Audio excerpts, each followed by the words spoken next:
Au nom du Club 44, bonsoir et bienvenue, chères mesdames, chers messieurs. Merci aussi de respecter de respecter si bien les nouvelles règles du jeu. Donc, on est très contents. Je me permets juste de vous rappeler l'importance de respecter le sens de la circulation. Et désolé pour les gens qui essayent de prendre des billets par notre nouvelle interface online. Je sais que des fois, c'est un peu compliqué. N'hésitez pas à nous demander des renseignements au bureau, à téléphoner. Mais c'est très important pour nous, pour pouvoir vraiment bien lister toutes les personnes présentes et gagner du temps pour pas qu'il y ait des files à l'entrée. Comme traditionnellement, un petit mot sur notre prochain événement, ça sera jeudi prochain. Nous recevrons l'historien Pape Ndiaye, avec sa double casquette de spécialiste de l'histoire des minorités, mais aussi des États-Unis. Il reviendra sur la genèse de la grande vague de protestation Black Lives Matter, sur sa spécificité et aussi ses enjeux électoraux à quelques semaines de la présidentielle américaine. Pour les membres, demain, petit rappel, il y a notre Assemblée Générale à 19h15. Et un petit mot sur l'exposition derrière. Celle-ci a le statut d'une archive. Elle est un des 3 volets d'un triptyque. Il s'agissait donc d'une exposition, d'une rencontre et d'un concert proposé par le Laser Nomade que le Club 44 a accueilli jeudi passé. Donc le Laser Nomade, c'est en réalité l'artiste et chercheur Luca Forcucci, enfant du pays, devenu nomade depuis plus de 20 ans. Il propose avec ce projet itinérant un laboratoire de partage de la connaissance, croisant perspectives scientifiques et artistiques. Et cette frise photographique se lit comme un film de droite à gauche et condense les thèmes explorés durant cette soirée intitulée « Invisibilité et omniprésence », donc des thèmes autour de la conscience, les perceptions et l'imaginaire, les virus et parasites, et des questions raciales. Vous pourrez visionner pour avoir le tout, l'enregistrement de cette conférence sur notre médiathèque. Et je vous rappelle que vous pouvez visionner toutes nos conférences qui ont été tenues ici depuis 1957. Et ce soir, nous vous proposons une table ronde assurément passionnante consacrée à un vaste phénomène de société, le e-sport ou sport électronique. Vous le saviez sans doute, je vous l'avoue, moi non. Ce n'est pas seulement les jeux de sport virtuels, mais c'est tout le champ du gaming, avec en majorité, je crois, des jeux de rôle ou de combat. Celui-ci a bénéficié d'un vrai coup de projecteur pendant la pandémie, mais c'est déjà depuis plusieurs années que cette pratique connaît un développement supersonique en termes d'investissement, de nombre de joueurs actifs et de montant global de dotation distribuée aux compétiteurs. Ce phénomène assez hallucinant, vous le verrez, il y aura des images, redéfinit profondément ce qu'est le sport même. Aujourd'hui, le e-sport a été reconnu comme sport à part entière par certains pays, pas par la Suisse. Alors, le e-sport, un sport, peut-être même le futur du sport, c'est le titre de notre rendez-vous aujourd'hui. Réponse ce soir avec nos intervenants que je vais citer, mais qui se présenteront tous seuls ensuite. Donc Morgane Beza, Amandine Marguera, notre modératrice, Giacomo Modolo, un enfant d'ici aussi, et Nicolas Bézombe qui vient de Paris. Alors oui, on ne triche pas, on n'a pas triché, on a eu l'autorisation du médecin cantonal, donc il peut venir, mais il doit repartir tout de suite demain matin et garder le masque pendant cette rencontre. Et s'il vous plaît, il ne faut pas s'approcher de lui pour lui poser des questions, je vous remercie de respecter cela.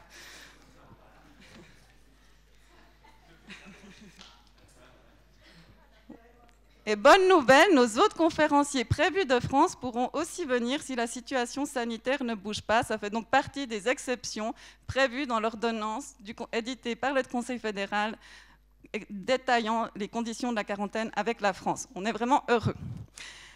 Ensuite, notre partenariat de ce soir. Donc cette soirée est organisée dans le cadre d'un triple partenariat entre le Centre international d'études du sport, le CIES, le Musée d'histoire de la Chaux-de-Fonds et le Club 44. Je tiens vraiment à remercier ces 2 partenaires. Je veux citer particulièrement pour le CIES Jaja Demeter et Alessandro Pelliciotta. Alors, Jaja Demeter, elle est enceinte, donc Alessandro a pris la suite. Alors vraiment, merci infiniment pour toute la coordination, l'énergie, le dynamisme et le professionnalisme que vous avez démontré. Cela est à l'image du pôle d'excellence qu'est le CIES, un centre d'enseignement et de recherche basé à Neuchâtel au rayonnement international. Celui-ci organise régulièrement en Suisse et à l'étranger des congrès, conférences et tables rondes sur des sujets d'actualité. Je salue la présence de son directeur, monsieur Denis Oswald. Merci d'être là. Et quant au musée d'histoire, je vous remercie aussi profondément monsieur Garoufo, directeur du musée d'histoire, un petit bijou de musée à la Chaux-de-Fonds, qui vous êtes un peu à l'origine de ce magnifique partenariat. En effet, celui-ci devait avoir lieu au printemps, dans le cadre temporel de l'exposition temporaire Culture Club, mais je vous laisse la parole pour nous en dire un peu plus. Bonsoir. Juste quelques mots pour rappeler un peu la genèse de ce projet, puisque ce projet, en fait, on a commencé à en parler avec Marie-Thérèse Bonadonna il y a déjà pas mal de temps, quand on a commencé à réfléchir à une exposition sur le sport à la Chaux-de-Fonds. Et il nous a apparu tout de suite qu'en fait, parler de sport aujourd'hui, on ne peut pas le faire sans parler de sport électronique, qui sont vraiment devenus une composante majeure du sport. Alors malheureusement, ça a pris un peu plus de temps que prévu, mais enfin, je suis très heureux que ça puisse enfin avoir lieu. J'aimerais remercier vraiment aussi Marie-Léa Tzwalen qui a repris en main ce projet, qui l'a fait aboutir ici au Club 44, les partenaires du CES qui ont déjà été évoqués, et puis vous remercier d'être nombreux ce soir pour aborder ces questions. L'exposition s'intéressait à la manière dont le sport a façonné la Chaux-de-Fonds, puisqu'on a un musée d'histoire urbaine, comment le sport a trouvé une place à la Chaux-de-Fonds, comment il a fait émerger des lieux qui lui sont dédiés, donc comment il a façonné d'un point de vue aussi spatial la ville, mais aussi comment il a créé du lien social, comment il a créé une communauté, comment il a créé une identité, par exemple avec le hockey ou avec le football.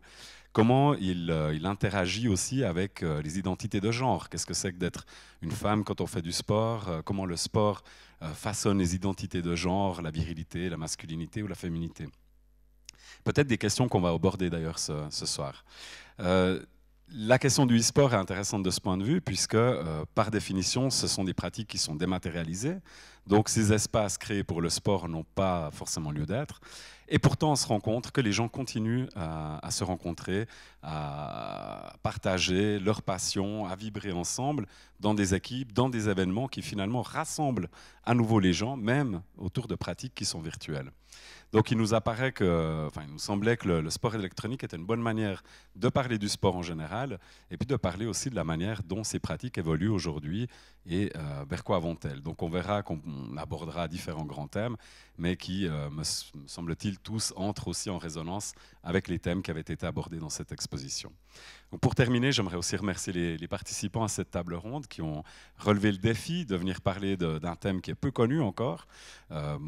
J'avoue que moi-même, à part m'énerver sur mon fils qui joue le soir tard, pour moi, les sports électroniques, j'en avais pas une idée très précise. Ce soir, on a vraiment la chance d'accueillir des gens qui connaissent très très bien le sujet, et je me réjouis beaucoup de les entendre parler entre eux. Merci beaucoup.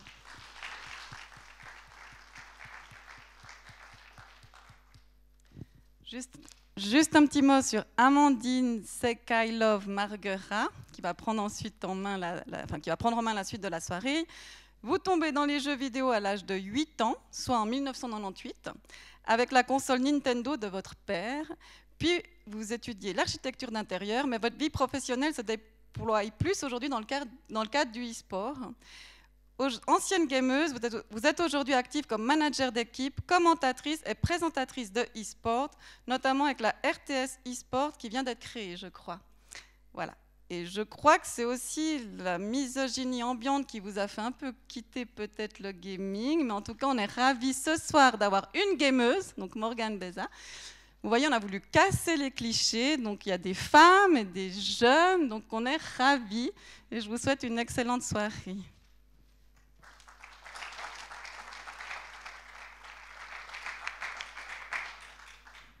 Alors bonsoir tout le monde, merci d'être là ce soir. Donc ce soir on va parler d'e-sport, à savoir est-ce que c'est le futur du sport, etc. On va le traiter à travers 3 grands axes que l'on a choisis auparavant. Et je suis en compagnie donc, de 3 personnes qui vont m'aider à discuter sur différents points de la branche e-sportive. Donc Nicolas, je te laisse te présenter en premier si tu veux bien. Ouais. Bonsoir à toutes et à tous. Donc, je m'appelle Nicolas Bezombe. Je suis maître de conférence à l'Université de Paris en sciences et techniques des activités physiques et sportives, ce qui est habituellement la filière qui oriente les étudiants à devenir enseignants d'EPS. Mais on fait aussi de la recherche dans les sciences du sport. Et parallèlement à ça, je suis également le vice-président d'une association qui s'appelle France e-sport, qui est une association qui réunit l'ensemble des acteurs à la fois associatifs et économiques du secteur e-sportif sur le territoire français et qui est l'interlocuteur principal des pouvoirs publics en France. Voilà. Merci. Ensuite, nous avons donc Giacomo Modolo qui va nous parler aussi d'un des axes. C'est ça. Alors, Giacomo Modolo, comme mentionné par Marie-Léa, je suis effectivement originaire de la Chaux-de-Fonds. J'ai grandi ici, j'ai fait un peu toute ma vie ici. Gamer depuis toujours, dans le sport depuis toujours aussi. Donc, je suis responsable e-sport et gaming au Comité international olympique à Lausanne, ici en Suisse. Et je suis ravi d'être avec vous ce soir. J'avoue que c'est un peu particulier pour moi. Jamais de ma vie, j'aurais pensé venir à la maison, au Club 44, parler de gaming, d'e-sport, de jeux vidéo. Donc, ravi de vous avoir avec nous ce soir. Merci. Et pour terminer, on a donc Morgane Beza qui va nous parler un petit peu de tout ce qui est la question du genre et social aussi. Alors, bonsoir plutôt. Alors, je viens de Genève et donc mon prénom c'est Morgane Beza. Et je suis étudiante en psychologie à l'Université de Genève. Je viens de commencer un master en clinique. Et puis, je suis membre du comité à Geneva eSports, qui est la fédération genevoise d'e-sport. Donc, nous, on s'occupe de faire de l'événementiel à Genève, donc organiser des tournois, faire de la sensibilisation avec les parents et les enfants. Donc c'est vraiment intéressant et du coup je suis membre du comité depuis 2018, donc à peu près 2 ans. Et franchement je suis passionnée d'e-sport, j'adore discuter d'e-sport avec des gens qui ne s'y connaissent pas trop, donc je suis contente d'être là ce soir et j'espère qu'on pourra répondre à des questions que vous avez à propos de l'e-sport. Merci. Donc voilà, on va ce soir parler d'e-sport. On a choisi 3 grands axes principaux pour traiter un maximum de choses de cette branche. On parlera tout d'abord de la dimension institutionnelle et économique. On va s'intéresser à ça avec Giacomo en interlocuteur principal. Ensuite, on parlera de l'effet de substitution par rapport au sport. Est-ce que l'e-sport remplacerait le sport plus tard ou autre? Et aussi, surtout, cet effet de substitution qu'on a eu pendant le Covid, surtout notamment pendant le confinement où le sport traditionnel ne pouvait pas être joué en stade, etc. et a beaucoup été remplacé par des événements e-sportifs qui ont été organisés. Et ça, on en parlera avec Nicolas. Et ensuite, la dimension sociale et la question de genre, on en parlera avec Morgane. Voilà, donc avant de commencer, on va vous passer une petite vidéo qui va vous introduire un petit peu le thème pour vous mettre un petit peu dans l'ambiance et vous expliquer un petit peu tout ce que représente l'e-sport. Et ensuite, Nicolas nous fera une petite introduction de ce qu'est réellement l'e-sport.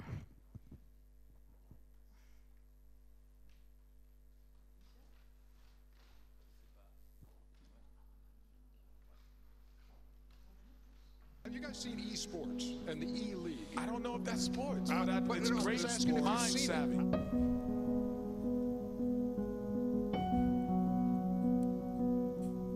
But I don't know if athlete is the right word that I would go for. If you don't break a sweat, I don't consider it a sport. Oh, no, you do.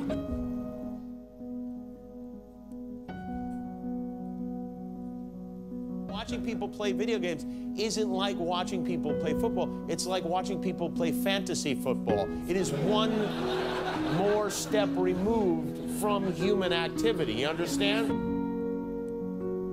It's video games. It shouldn't be on a sports network. It's video games. But can it truly be a spectator sport? It already is. 71 million watched it last year. They reckon it's going to, by 2017, it'll be 145 million people watching it.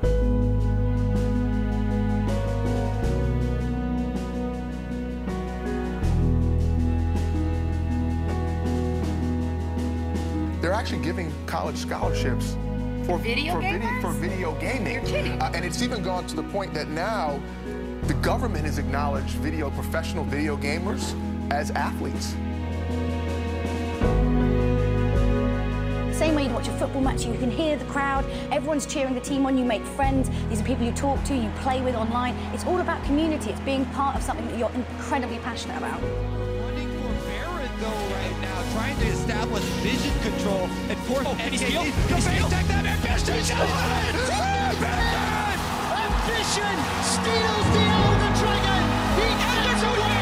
He survives! This is a 4-Drake Elder Dragon! He lives! Ambition saves the game once again!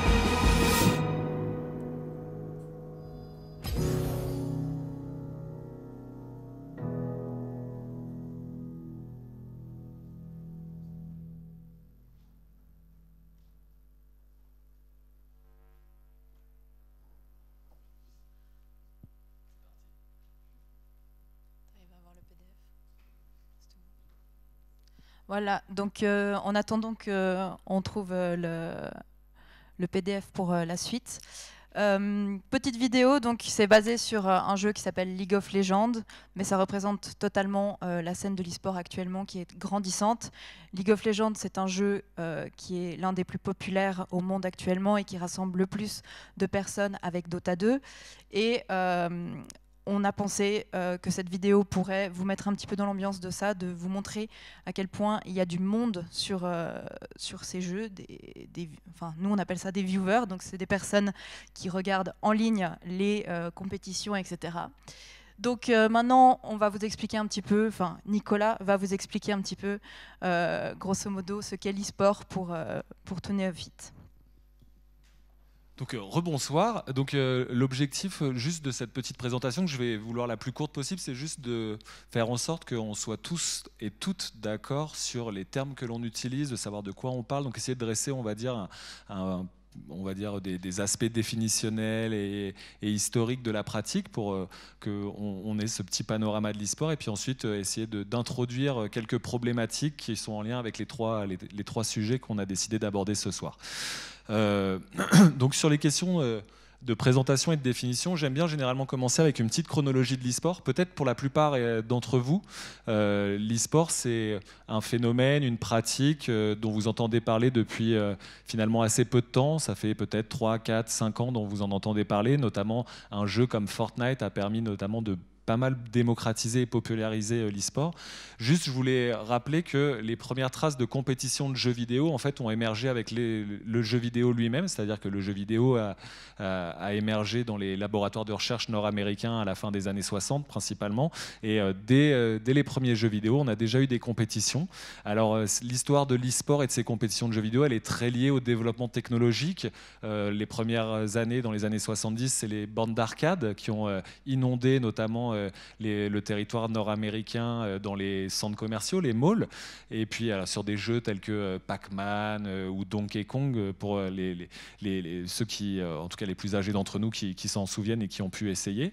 Dans les années 80, le jeu vidéo est passé de la sphère, on va dire, publique, donc dans ces grands centres commerciaux, à la sphère privée, avec l'émergence cette fois-ci des consoles des consoles de salon, donc la Nintendo, la Super NES, et puis toutes les consoles qu'on a aujourd'hui.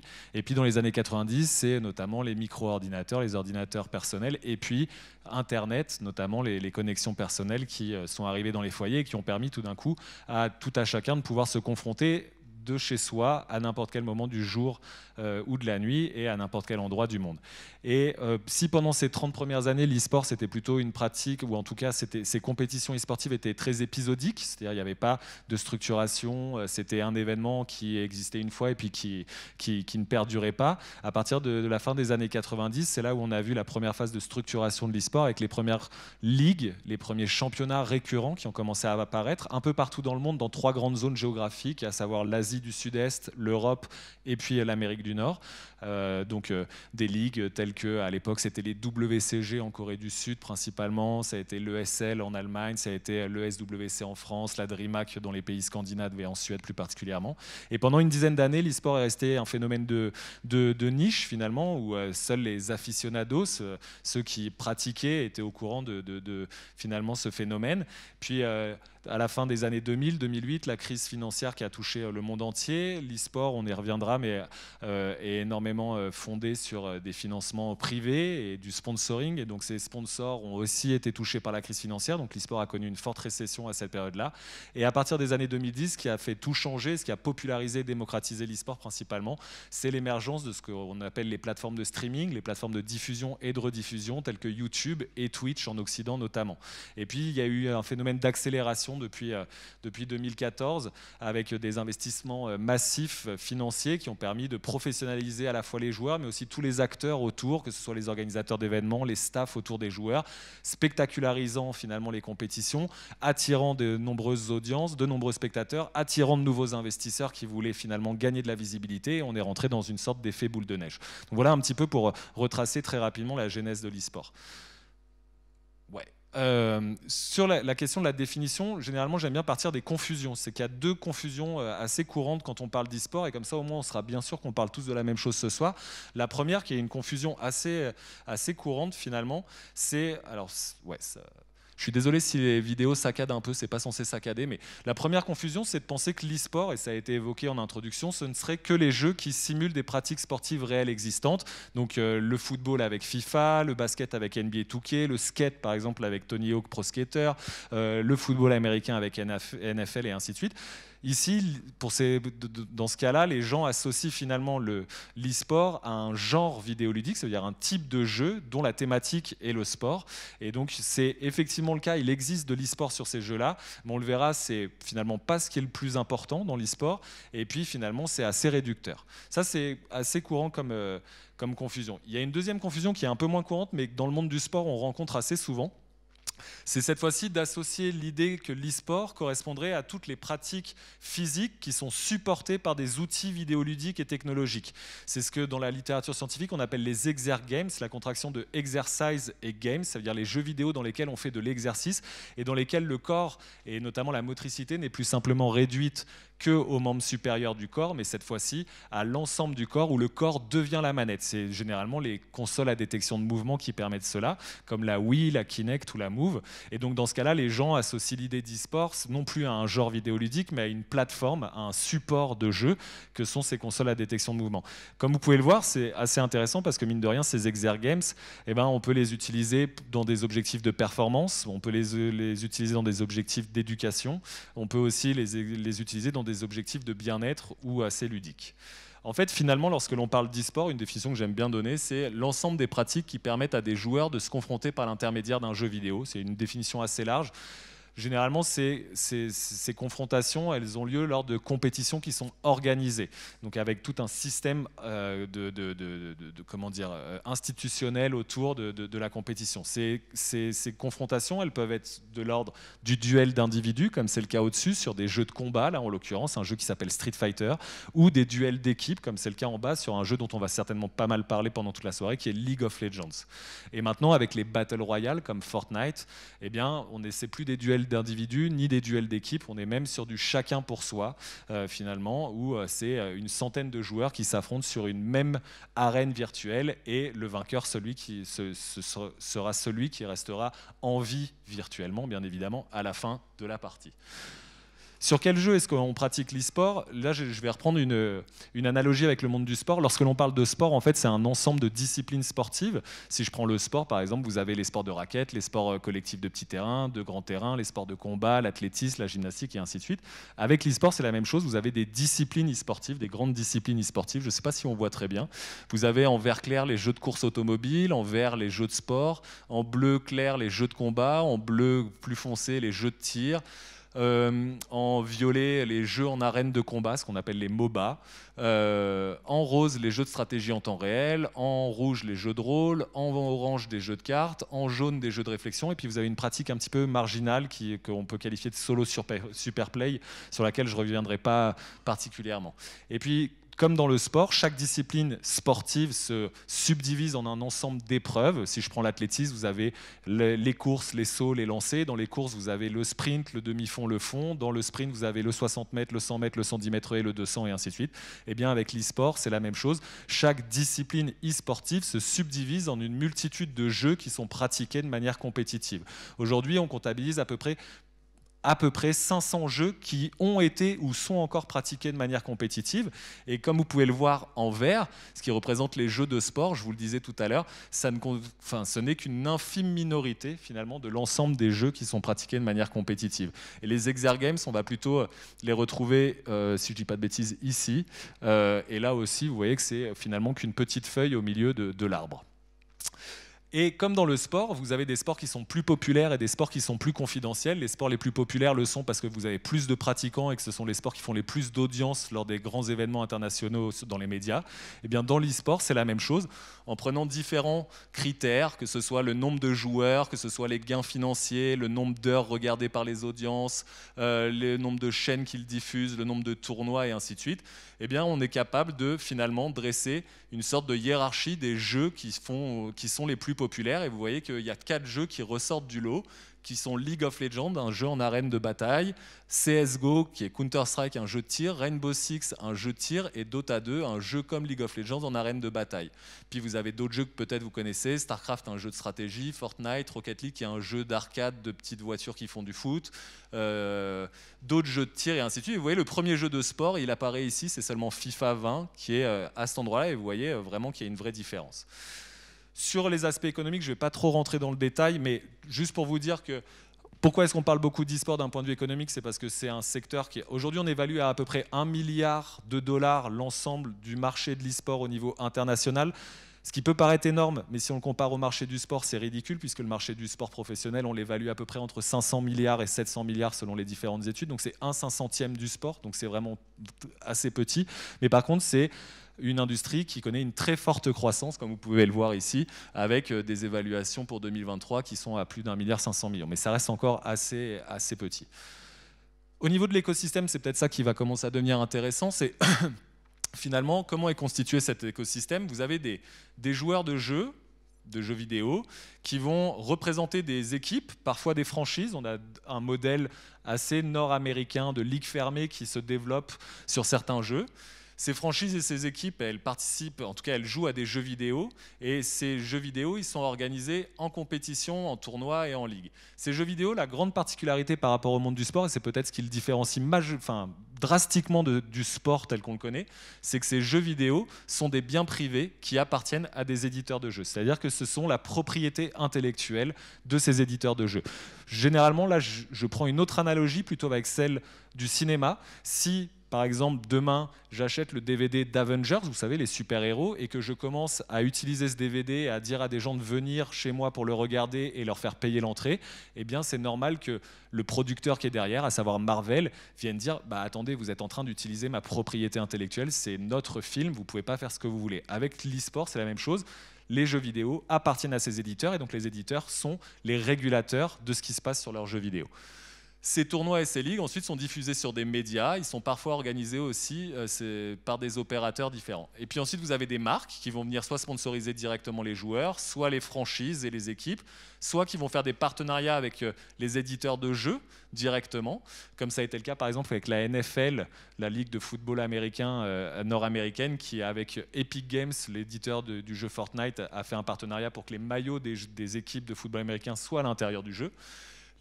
Les marques peuvent aussi sponsoriser les événements compétitifs ou être partenaires finalement des opérateurs. Et puis ensuite il y a les fans, c'est vous, c'est moi potentiellement. Nous on peut regarder les joueurs qui s'entraînent sur des plateformes de diffusion et potentiellement leur faire des donations si on trouve qu'ils sont forts. On peut acheter du merchandising des équipes, des maillots, des casquettes, des mugs et ainsi de suite. On va jouer aux jeux vidéo bien évidemment, et puis à l'intérieur du jeu, on va pouvoir potentiellement effectuer des achats, on va acheter des cosmétiques, des éléments qui vont permettre de personnaliser les personnages que l'on joue à l'intérieur. Quand il y a des grands événements internationaux, on va acheter de la billetterie. Et puis sinon, si on ne peut pas aller sur l'événement, on va s'abonner et regarder les compétitions directement sur les médias. Sur les aspects institutionnels, j'avance un peu vite, mais c'est pour garder du temps pour tout le monde. Juste pour vous dire qu'aujourd'hui, on recense à peu près une petite quarantaine de gouvernements qui reconnaissent, entre guillemets, l'e-sport. C'est-à-dire cette reconnaissance, elle peut prendre plusieurs formes, soit vraiment une mission de délégation et affinitaire avec un ministère des Sports, ou parfois c'est juste un soutien financier, ou c'est d'autres formes de soutien. Donc il y a à peu près 36 gouvernements qui reconnaissent l'e-sport à travers le monde. Et comme vous pouvez le voir, à gauche, gauche, c'est ceux qui, en tout cas, ce sont les organes traditionnels de gouvernance du sport. Et à droite, ce sont d'autres types d'institutions, pas forcément, en l'occurrence, celle du sport. Parfois, comme c'est le cas en Suède ou au Danemark, c'est le ministère de la Culture. En France, en l'occurrence, c'est le ministère de l'Économie, par exemple, qui est le ministère de l'Économie, de l'Industrie et du Numérique, ce qui peut faire sens aussi. Donc l'une des questions que ça soulève, c'est est-ce que la reconnaissance par les institutions sportives est la plus appropriée pour l'e-sport?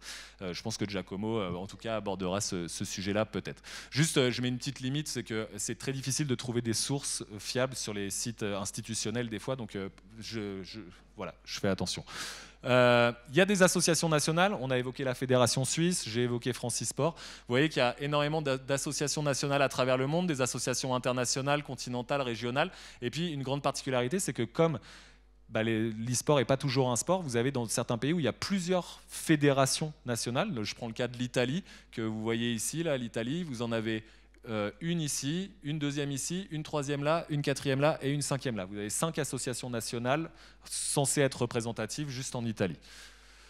Ça, c'était sur les aspects institutionnels. Sur le monde du sport et de l'e-sport, le sport n'a pas attendu d'avoir cette reconnaissance, enfin en tout cas de reconnaître institutionnellement l'e-sport pour que le mouvement sportif professionnel investisse le secteur de l'e-sport, et ça a démarré en 2015 avec d'abord des clubs professionnels de football, de basket, de football australien, de handball et plein d'autres. Je vous en ai mis quelques-uns avec le Servette Genève ou le Lausanne Sport ici en Suisse par exemple. Ensuite, vous avez eu des ligues professionnelles, que ce soit des ligues de football ou des ligues de basket, qui est donc la NBA ou la Bundesliga, qui ont créé leur ligue virtuelle. Vous avez des fédérations internationales qui ont aussi développé des stratégies. J'aime bien prendre ces 3-là parce qu'elles sont moins connues, mais bien évidemment, vous avez la FIFA qui a fait énormément avec le jeu FIFA, mais vous avez la Fédération internationale de voile, la World Sailing, la Fédération internationale de cyclisme, l'UCI, ou la Fédération internationale de l'automobile, la FIA. Vous avez des médias identifiés comme des médias sportifs, que ce soit ESPN, Canal+, beIN ou Marca. Et puis ensuite, vous avez des stades, des arènes, des stades sportifs, des arènes sportives qui sont empruntées par le mouvement e-sportif, par l'industrie e-sportive. Ici, ça c'est le TD Garden de Boston, qui est l'enceinte des Boston Celtics de basket. Et puis vous avez des personnalités du monde du sport qui investissent aussi, soit financièrement, soit symboliquement, que ce soit Michael Jordan, David Beckham, dont on parle beaucoup dernièrement, Antoine Griezmann ou Tony Parker. Il y en aurait plein d'autres. Pendant le confinement, on a pu voir que certaines fédérations internationales ou en tout cas des événements sportifs sont passés du réel au virtuel. Je vous ai pris le cas de la F1, du tennis, le Tour de Suisse bien évidemment, le basket avec les événements de la FIBA ou de NBA 2K, et puis vous avez même des sportifs comme Gaël Monfils qui se sont mis à streamer, comme on dit, c'est-à-dire à diffuser leurs parties de jeux vidéo sur les plateformes des gens qui regardent des compétitions e-sportives. Dernier point sur la question des femmes et de l'e-sport, comme ça je vous laisse avec plein de questions auxquelles on va apporter des éléments de réponse après. Pour vous dire qu'en gros, c'est peut-être cette partie-là qui est la plus intéressante, parmi les joueurs de jeux vidéo qui ont joué au cours des 12 derniers mois en essayant de se classer par d'autres, avec d'autres joueurs et en faisant des compétitions, qu'elles soient en ligne ou en présentiel, ce qu'on appelle des LAN pour Local Area Network, vous voyez que c'est 90% d'hommes, 10% de femmes. Et que des 15-34 ans représentent 91%. Alors que pourtant, des gens qui jouent aux jeux vidéo, en termes de répartition genrée, on est à peu près à 50-50, comme vous pouvez le voir ici, 52-48, quand c'est juste des gens qui jouent sans classement et sans compétition. Qu'est-ce qui se passe? C'est peut-être une des questions qu'il faudra se poser. Autre exemple, sur 2 LAN françaises qui sont les 2 plus grosses, la Gamers Assembly et Stunfest, on a compilé le nombre de compétiteurs et surtout de compétitrices entre 2009 et 2018. Donc on a comptabilisé 11 369 compétiteurs en tout, et on s'est rendu compte qu'il y avait seulement 381 femmes, soit 3,4% sur 10 ans, ce qui est catastrophique. Voilà, autant dire le terme, c'est catastrophique. Dans l'industrie du jeu vidéo, de manière générale, ce qu'on regarde, c'est que dans les créateurs de jeux vidéo, il y a seulement 15% de femmes aussi dans cette industrie-là. Il faudra peut-être essayer d'expliquer pourquoi. Et puis, je vous laisse avec cette dernière image que je trouve assez parlante. Février 2020, c'est l'Assemblée constitutive de la Fédération européenne d'e-sport. Il y a une femme qui est cachée, qui est juste ici. Voilà où on en est aujourd'hui dans notre secteur qui essaie de prôner la diversité. Vous remarquerez qu'on est quand même sur une belle brochette d'hommes blancs. Voilà. Merci. Et donc, on va essayer d'apporter quelques éléments de réponse sur ces trois grands thèmes. Merci à toi pour cette présentation. J'espère que ça a été assez clair pour tout le monde. On a bien vu les différents axes et les différentes thématiques de l'e-sport pour en faire un maximum le tour, même si c'était très rapide, c'était super concis. Donc on va commencer, on va entamer les discussions avec tout d'abord la dimension institutionnelle et économique avec Giacomo en interlocuteur principal. On va d'abord se pencher sur la question de savoir depuis combien de temps l'appellation de l'e-sport existe et est-ce qu'on peut dire que l'e-sport est un sport à proprement parler. Merci Amandine.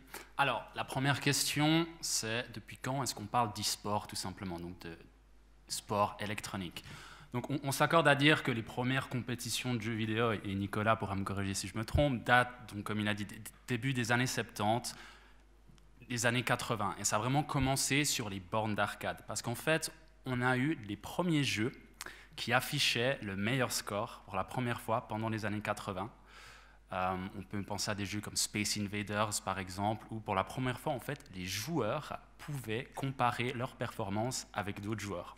Donc, on a vu une normalisation de ces compétitions qui sont apparues. Et ça a été, on va dire, la première phase de jeux vidéo compétitifs. À l'époque, ça s'appelait juste des compétitions de jeux vidéo. Au début des années 90, on a un nouveau jeu qui débarque, c'est Street Fighter 2, donc un jeu de combat, qui, pour la première fois, va permettre à deux joueurs de s'affronter l'un contre l'autre sur une même console, sur une même borne d'arcade. Donc ça, évidemment, révolutionnaire. On a énormément de tournois sur les jeux de combat de type Street Fighter qui apparaissent. Et toujours dans les années 90, cette fois, on aura un autre développement assez révolutionnaire qui sera bien sûr le développement d'Internet et les conséquences que ça aura sur les PC, les ordinateurs. Donc cette fois, on aura des joueurs qui pourront s'affronter en ligne et aussi hors ligne sur PC. Là, toujours, on parle de compétition de jeux vidéo et non pas de e-sport. Mais qu'est-ce qui se passe en fait à la fin des années 90 ?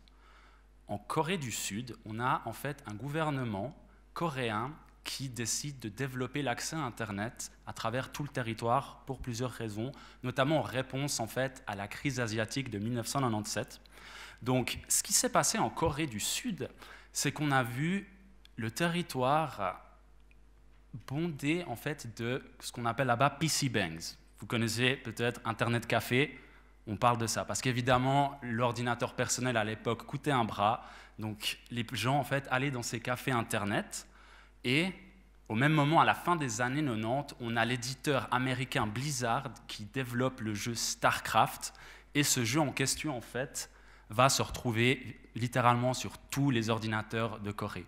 Et j'ai lu des données qui m'ont impressionné. On estime qu'à la fin des années 90, début des années 2000, la moitié de la population coréenne jouait à ce jeu StarCraft.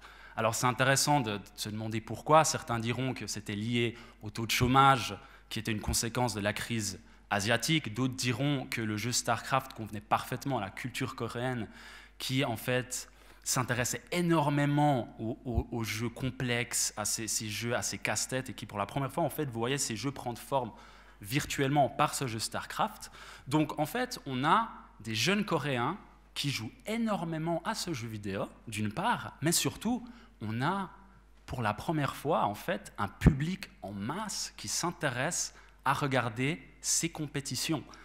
Donc, ce qui s'est passé en Corée du Sud, c'est qu'un écosystème qui, jusqu'à maintenant, dans les compétitions de jeux vidéo, tournait autour des joueurs, cette fois, on avait un écosystème qui allait s'établir autour des spectateurs et autour en fait, de l'audience, parce qu'on avait des millions de gens en Corée qui regardaient des compétitions de jeux vidéo. Qu'est-ce qui s'est passé ? Une initiative du gouvernement coréen en fait, a créé cette entité pour, d'une part, réguler l'industrie de l'e-sport et protéger les joueurs, mais d'autre part aussi pour professionnaliser et légitimiser la discipline. Cette discipline, en fait, qu'on va appeler en Corée du Sud e-sport, via justement la création de la Korean E-Sports Association, qui est, on peut dire, la première fédération e-sportive et qui aujourd'hui, en fait, demeure la seule vraie fédération avec une gouvernance établie en Corée du Sud et donc qui régule le e-sport. Donc le e-sport nous vient directement de Corée du Sud, suite à la professionnalisation et la légitimation des compétitions de jeux vidéo. On le voit, hein, c'est un peu les premiers qui ont eu leur stade personnalisé e-sport. D'ailleurs, quand on parle d'e-sport, on va s'intéresser un petit peu aussi à l'aspect économique parce que c'est très particulier. Nicolas, on a touché un mot tout à l'heure à travers son PDF. On a un petit souci, c'est que par rapport au sport traditionnel, le sport traditionnel n'appartient à personne. Tout le monde peut jouer du foot, tout le monde peut donner lieu à des compétitions de football sans avoir besoin de droits particuliers, etc. Alors que les jeux vidéo, c'est complètement différent puisque c'est des licences qui appartiennent à des éditeurs et on a toute une question d'argent qui est derrière, de droits aussi, de diffusion, de droits de tournois. Est-ce que tu peux nous expliquer un petit peu comment ça fonctionne et qu'est-ce qui fait qu'aujourd'hui c'est un petit peu lent, entre guillemets, à la progression sur les médias surtout et puis sur le monde du sport aussi. Oui, bien sûr. Alors bon, déjà, je pense on peut commencer, pour en revenir à la question que tu m'as posée tout à l'heure, c'est la grande question, est-ce que le e-sport, c'est un sport? C'est vraiment la question, en fait, de chez nous au Comité international olympique. C'était un peu le point de départ, en fait, de notre travail sur l'e-sport. Donc, d'un point de vue institutionnel, au CIO, en 2017, en fait, on a le sommet olympique qui s'est réuni. Le sommet olympique, en fait, on parle là des présidents des plus grandes fédérations internationales sportives et des plus grands comités nationaux olympiques qui se sont réunis et qui ont en fait déclaré que le e-sport, en fait, à haut niveau, pouvait en effet être comparé à une activité sportive. Maintenant, quand on parle de sport, en fait, il y a une confusion, c'est pas vraiment une confusion, mais il faut comprendre que le Comité international olympique ne reconnaît pas de sport à proprement parler. Selon en fait la charte olympique, le CIO reconnaît des fédérations internationales de sport. Donc, c'est-à-dire, on parle ici d'organisations qui vont administrer le sport, leur sport bien sûr respectif, à l'international et en assurer bien sûr l'intégrité dans la pratique, toujours à un niveau international. Donc, quand on parle d'e-sport, en fait, on a vu au fil des dernières années des fédérations internationales se créer qui, en fait, ont pour but, d'une part, de rassembler et de fédérer les différents acteurs à un niveau national, de légitimiser la discipline de l'e-sport, mais la grande différence qu'on a, en fait, avec ces fédérations, c'est la gouvernance. Donc, une fédération internationale sportive a un rôle de gouvernance et d'autorité, en quelque sorte, sur leur sport respectif, et dans le e-sport, on n'a pas en fait cette gouvernance et ce rôle d'autorité, justement pour une raison très simple qu'a mentionné Nicolas tout à l'heure, c'est la question de propriété intellectuelle. Donc un jeu vidéo, comme a été mentionné par Nicolas, appartient effectivement à un éditeur, et l'éditeur en question reste une organisation à but commercial, la plupart d'entre eux sont cotés en bourse, et ont d'autres objectifs. À la fin, un éditeur développe un jeu vidéo, crée un jeu vidéo, va vendre un jeu vidéo. Et en fait, ça va être plus ou moins ça son rôle. Et ce qui est intéressant, c'est qu'il n'y a pas si longtemps que ça, le e-sport, en fait, était juste une fenêtre marketing pour ces éditeurs, pour faire de la pub pour leur jeu, en fait. Maintenant, ces dernières années, depuis le 2010-2011, ça a changé. On voit des éditeurs qui s'impliquent de plus en plus et qui veulent vraiment, en fait, voir leur jeu et leur e-sport, en fait, s'élever et être légitimisé comme discipline à proprement parler. Donc, qu'est-ce qui se passe? C'est que nous, au CIO, on ne peut pas reconnaître de fédération internationale de e-sport, notamment pour cette question de propriété intellectuelle. Quand on parle en fait d'e-sport, on parle d'un terme parapluie qui englobe, comme l'a mentionné Nicolas tout à l'heure, énormément de jeux différents qui appartiennent à énormément d'éditeurs différents. Aujourd'hui, les éditeurs sont plutôt fragmentés, ne collaborent pas forcément tous ensemble pour voir une fédération qui pourrait gouverner le e-sport naître, en fait, être établi. Et nous aussi, de notre côté, c'est clair qu'on ne pourrait pas reconnaître un éditeur de jeux vidéo comme fédération, tout simplement parce que ce n'est pas une fédération, comme je l'ai dit. On parle d'une organisation à but commercial qui vend des jeux vidéo. Donc, techniquement parlant, le e-sport pour le CIO n'est pas un sport, pour ces raisons-là, en fait. tout simplement, et la propriété intellectuelle en reste la raison principale, et c'est en fait la plus grande différence entre le sport traditionnel et le sport électronique. Certains penseront et diront que c'est peut-être un manque d'activité physique, et le problème est là, mais d'un point de vue purement institutionnel, cette technique, en fait, ça rentre pas, comment dire ça rentre pas dans le cadre. Sur une branche qui est un peu à part, quoi. C'est ça rentre pas dans le cadre établi par la charte olympique. Ce qui est compréhensible. Ce qui est compréhensible parce que justement cette question d'appartenance aux éditeurs pose beaucoup de problèmes parce que chacun fait ce qu'il veut du jeu qu'il a créé et du jeu qu'il gère.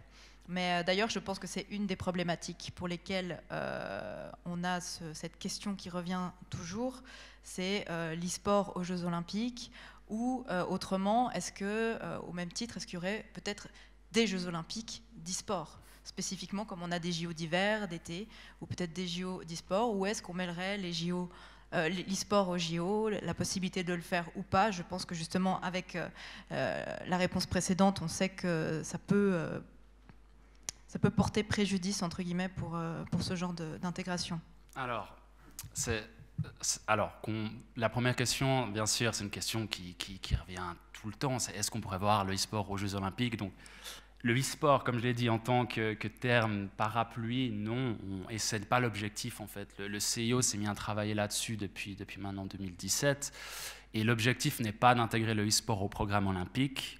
Et en fait, ça c'est intéressant parce que quand on discute avec les différentes parties du mouvement olympique et du monde de l'e-sport, on se rend vite compte que personne en fait a vraiment cet objectif en tête. Nous, dans l'idée, quand on s'est mis à collaborer avec les différents acteurs de l'e-sport, c'était notamment pour, d'une part, premièrement, d'identifier des domaines de collaboration. Tout simplement, comment est-ce que le monde de l'e-sport et du gaming peut aider le mouvement olympique et le monde du sport, notamment sur la question du numérique, où ils sont évidemment des leaders dans le domaine. Et nous, de notre côté, en fait, on a une demande du mouvement e-sportif qui, en fait, sera plutôt autour de comment mieux se structurer, comment mieux supporter les athlètes, comment mieux les protéger. Donc, on a vraiment identifié différents domaines sur lesquels on peut s'entraider. Donc, aujourd'hui, la priorité reste là. Maintenant, en fait, ce qui est intéressant de savoir, c'est qu'on a déjà en fait eu du e-sport autour des Jeux Olympiques et il n'y a pas besoin d'être en fait intégré dans le programme olympique, et ça a commencé en fait en 2018 en Corée du Sud pour les JO d'hiver de Pyeongchang.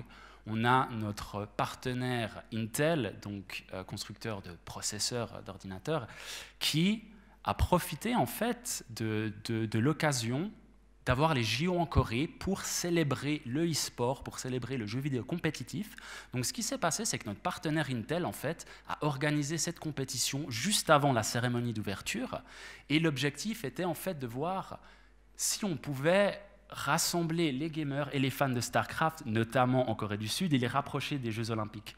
C'est quelque chose qui va être fait, encore une fois, à Tokyo, l'année prochaine, avec cette fois le Intel World Open, où cette fois c'est encore une activation de notre partenaire, où cette fois on aura 2 autres jeux vidéo. On aura Rocket League, donc comme a mentionné Nicolas, littéralement des voitures volantes qui jouent au foot, et on aura Street Fighter, un jeu de combat qui est extrêmement populaire au Japon. Et là en fait aussi on a typiquement un exemple sur comment le e-sport peut exister autour des Jeux Olympiques. Après, l'objectif, un des objectifs principaux du CIO et du mouvement olympique, c'est voir comment on peut développer les simulations de sport que nous a présenté Nicolas tout à l'heure. Donc, d'une part, on a des simulations de sport qui sont purement des jeux vidéo. Donc, on pourra avoir, par exemple, des FIFA, des NBA 2K, et comment, en fait, ces jeux peuvent supporter et aider les fédérations internationales de sport à atteindre leurs différents objectifs. C'est assez intéressant. Souvent, l'objectif d'une fédération par le e-sport sera d'élargir en fait leur audience, d'élargir les pratiquants de leur sport et en fait d'un peu démocratiser leur sport aussi.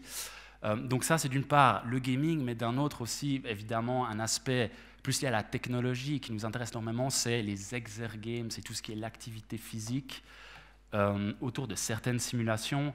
Et un exemple qu'on aime beaucoup en fait, nous, c'est l'exemple du cyclisme. On a l'UCI, donc la Fédération de cyclisme, qui a en fait une nouvelle discipline qu'ils appellent e-cycling. Donc le e-cycling, qu'est-ce que c'est? C'est vous, chez vous, sur votre vélo d'appartement ou votre vélo de course qui est connecté à un smart trainer, comme on les appelle. Vous allez pouvoir en fait faire votre tour à vélo ou alors carrément faire des compétitions sur votre vélo avec des gens à travers le monde. Et ça, c'est quelque chose de très intéressant. Et forcément, nous, de notre côté, on se rapproche de ce monde-là, on essaie d'en apprendre un maximum. Et on voit diverses fédérations qui font un très bon travail à ce niveau-là. Bah d'ailleurs, on a eu le très bon exemple cette année avec le confinement, où le Tour de Suisse s'est joué sur des vélos connectés. Et la difficulté, en fait, elle a augmenté par rapport aux pentes, etc., directement sur le programme et adapté après sur le vélo directement, quoi.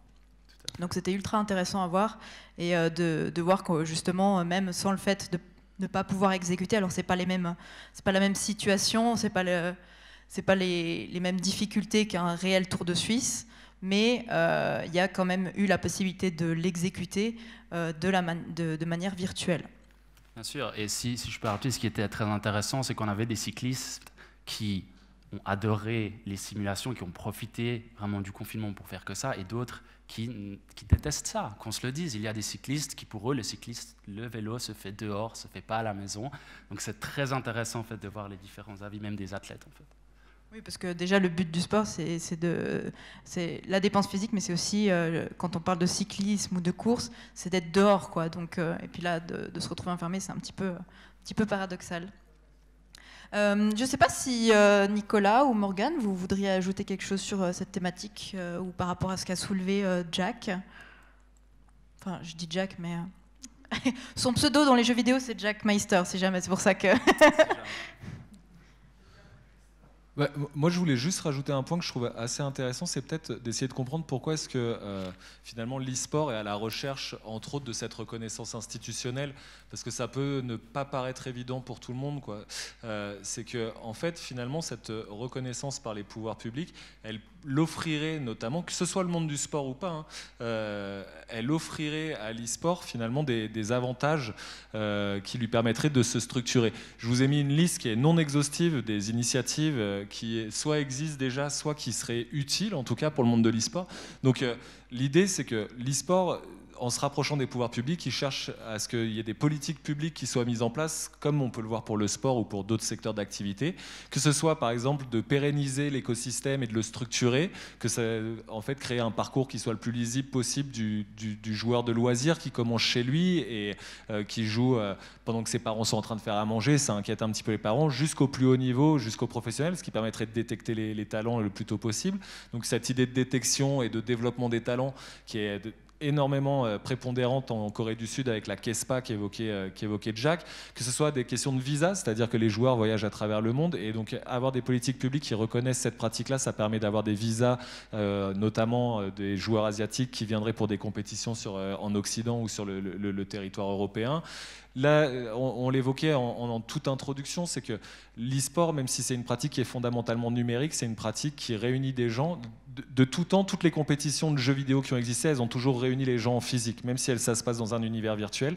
Et aujourd'hui, finalement, en fait, créer des espaces de pratique, c'est donner finalement des lieux à ces jeunes joueurs pour avoir l'occasion de se rencontrer, de progresser ensemble et ainsi de suite. Et donc il y a un vrai besoin. Protéger les joueurs, notamment en leur offrant un statut de joueur professionnel, faire de la prévention autour de la santé, développer des programmes autour de l'éthique et de l'intégrité pour lutter contre la triche, le trucage de matchs, le dopage et ainsi de suite, puisqu'il existe aussi un peu de dopage dans l'e-sport. Faire de la sensibilisation dès la pratique scolaire, c'est-à-dire si on veut sensibiliser les nouvelles générations sur des bonnes pratiques, à savoir respecter des consignes, savoir faire des temps de pause, savoir en tout cas alterner jeux vidéo et activités physiques et ainsi de suite, ça se passe le plus tôt possible. En tout cas, on pense que c'est là où ça peut être intéressant. Mettre en place des bourses d'études pour certains joueurs, c'est ce qui se fait aux États-Unis. Former les formateurs, les coachs, les arbitres, les encadrants, les dirigeants, que les questions de diversité, d'inclusion sur lesquelles on reviendra un peu plus tard. Accueillir des grands événements e-sportifs, l'exemple le plus connu, c'est il y a une ville en Pologne qui s'appelle Katowice, personne ne la connaît, mais dans le monde de l'e-sport, c'est l'une des villes les plus connues au monde parce que c'est là où se passe l'un des événements les majeurs de Counter-Strike à travers le monde. Et donc, ce qui a donné beaucoup de visibilité à cette petite ville minière de Pologne.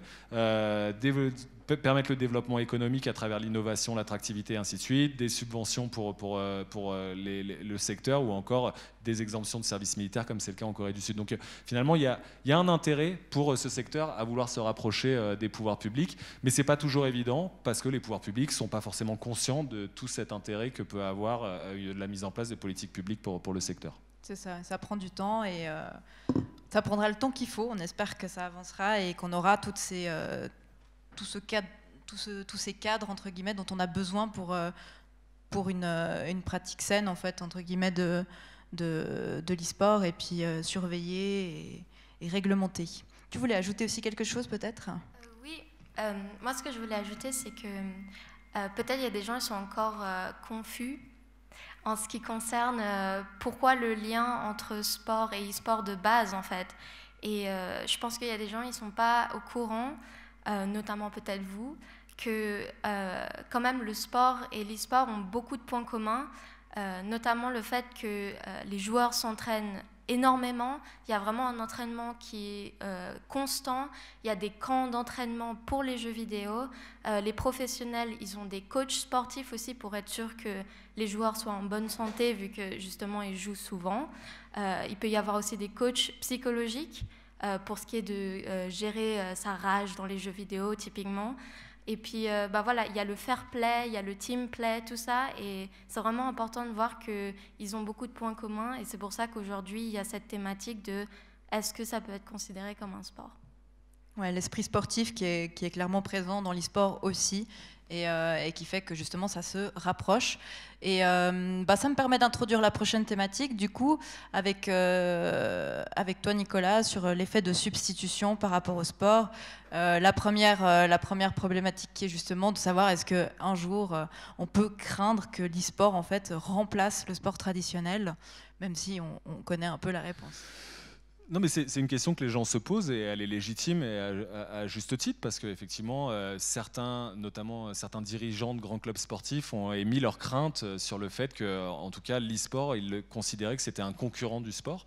La réalité, c'est que moi, c'est la période et cette question-là, elle a déjà été traitée pour d'autres activités à la fin des années 70, au moment où les sports de glisse, dits les sports californiens, sont apparus, que ce soit le skate, le surf, le VTT, la planche à voile et ainsi de suite.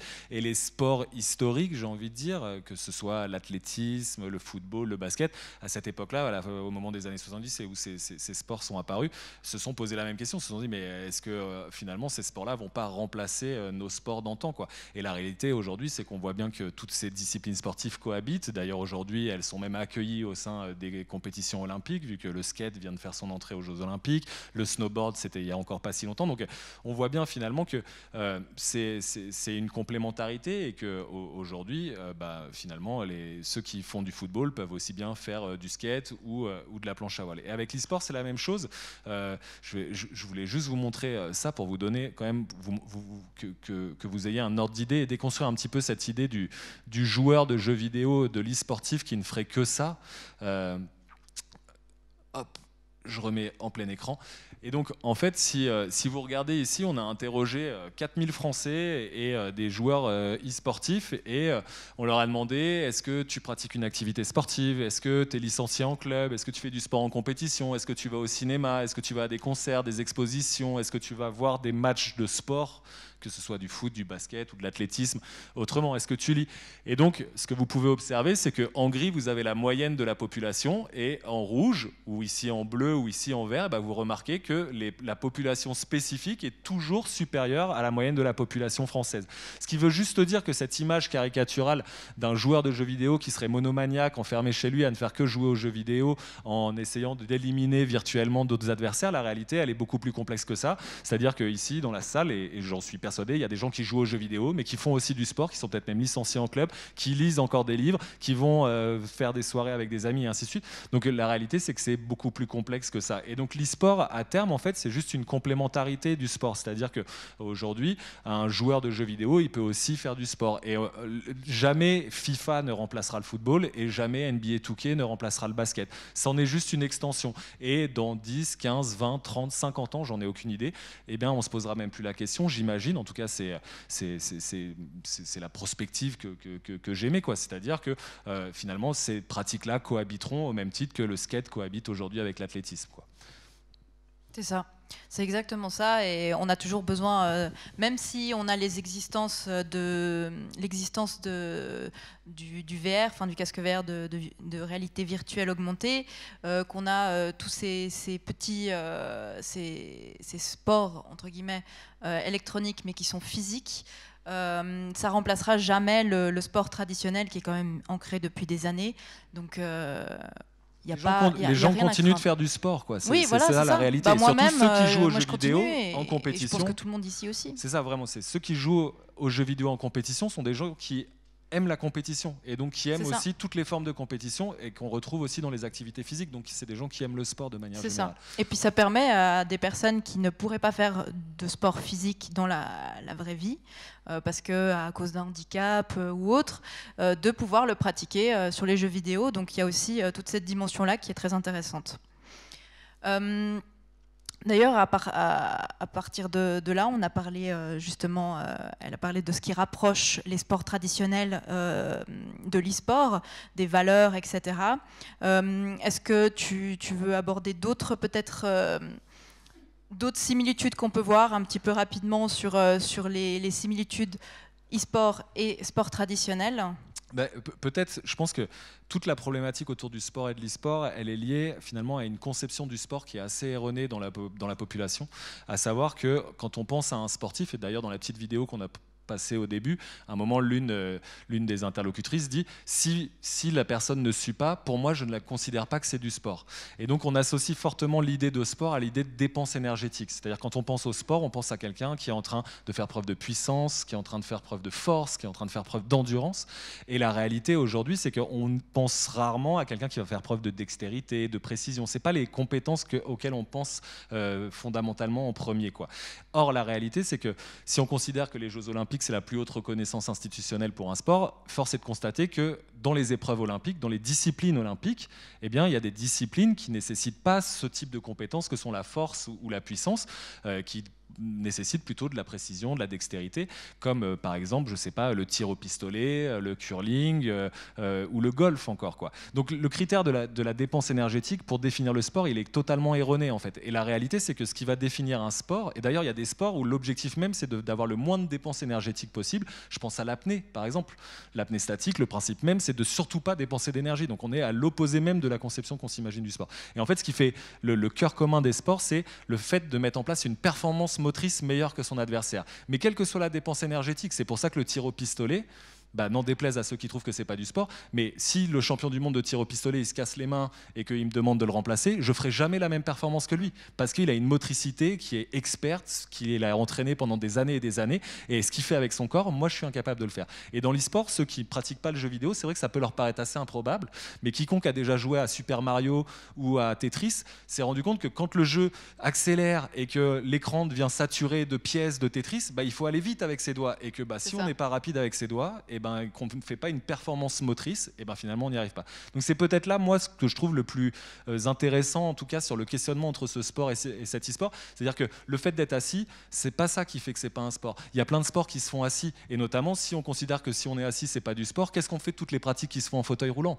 C'est-à-dire on considère que toutes les personnes en situation de handicap moteur, elles font pas du sport parce qu'elles sont assises. Donc bien évidemment, c'est une conception qu'il faut changer, et voilà. Donc oui, l'e-sport, en tout cas en termes de motricité, a tout à fait sa place et est bien plus proche du sport que ne le sont les échecs qui nécessitent aucune performance motrice. Je peux demander à quelqu'un d'autre de bouger les pièces, ça changera rien au résultat. Par contre, si je demande à quelqu'un d'autre de lancer une fléchette au milieu d'une cible, ça sera compliqué. Et si je demande à quelqu'un de jouer à Street Fighter à ma place, on ne fera pas le même résultat. C'est ça. On peut dire que c'est englobé dans les sports cérébraux, entre guillemets. Non, cérébral. Enfin, cérébral, comme dans le sens au même titre que les échecs, c'est-à-dire qu'on n'a pas cette dépense physique qu'on peut exiger d'un sport. Mais en fait, j'aime pas cette appellation sport cérébral, parce que ça sous-entendrait qu'il y a des sports qui ne nécessitent pas de cerveau. Mais même un 100 mètres, ça nécessite tout le temps le cerveau. S'il y a des stratégies à mettre en place, et Usain Bolt, c'est pas un demeuré qui court tout droit. Non, c'est vrai. Et donc, il n'y a pas de sport pas cérébral. Mais surtout, en fait, le sport, c'est de la performance motrice. C'est surtout ça qu'il faut essayer de garder en tête. Et c'est pas de la dépense énergétique, c'est de la performance motrice. Et à partir de là, tout d'un coup, on commence à comprendre un petit peu où se trouve la dimension sportive de l'e-sport. C'est plutôt cet aspect-là que je trouve. Et après, toutes les valeurs dont tu as parlé précédemment qui rapprochent un petit peu aussi les deux milieux, dans le sens où on est là pour se dépasser, on est là pour jouer ensemble, l'esprit d'esquive. Grosso modo, on va dire. Oui, c'est juste que les valeurs, on a l'impression que c'est intrinsèque aux pratiques, c'est-à-dire qu'on associe, et ici je pense qu'il y a beaucoup de gens qui sont très favorables au sport et qui associent des valeurs très positives au sport, mais moi j'ai des amis qui associent plutôt des valeurs très négatives au sport, ce qui pense à la corruption, au dopage, aux paris truqués et ainsi de suite. Et ce que je veux dire, c'est qu'intrinsèquement, le sport n'est pas porteur de valeurs. Le sport, il a aussi bien servi les pires régimes nazis et fascistes que l'émancipation des esclaves grâce à la capoeira. Et donc en fait, c'est qu'est-ce qu'on en fait? Pourquoi est-ce que le sport, on y associe la santé? Pourquoi est-ce qu'on y associe l'intégration sociale et ainsi de suite? C'est parce qu'il y a des politiques publiques qui sont mises et un encadrement. Et c'est en gros ça que certaines personnes défendent dans l'e-sport, et moi le premier, c'est de mettre en place des politiques publiques pour créer cet encadrement pour l'e-sport, pour que ça soit utilisé comme un outil sociétal au même titre que l'est le sport.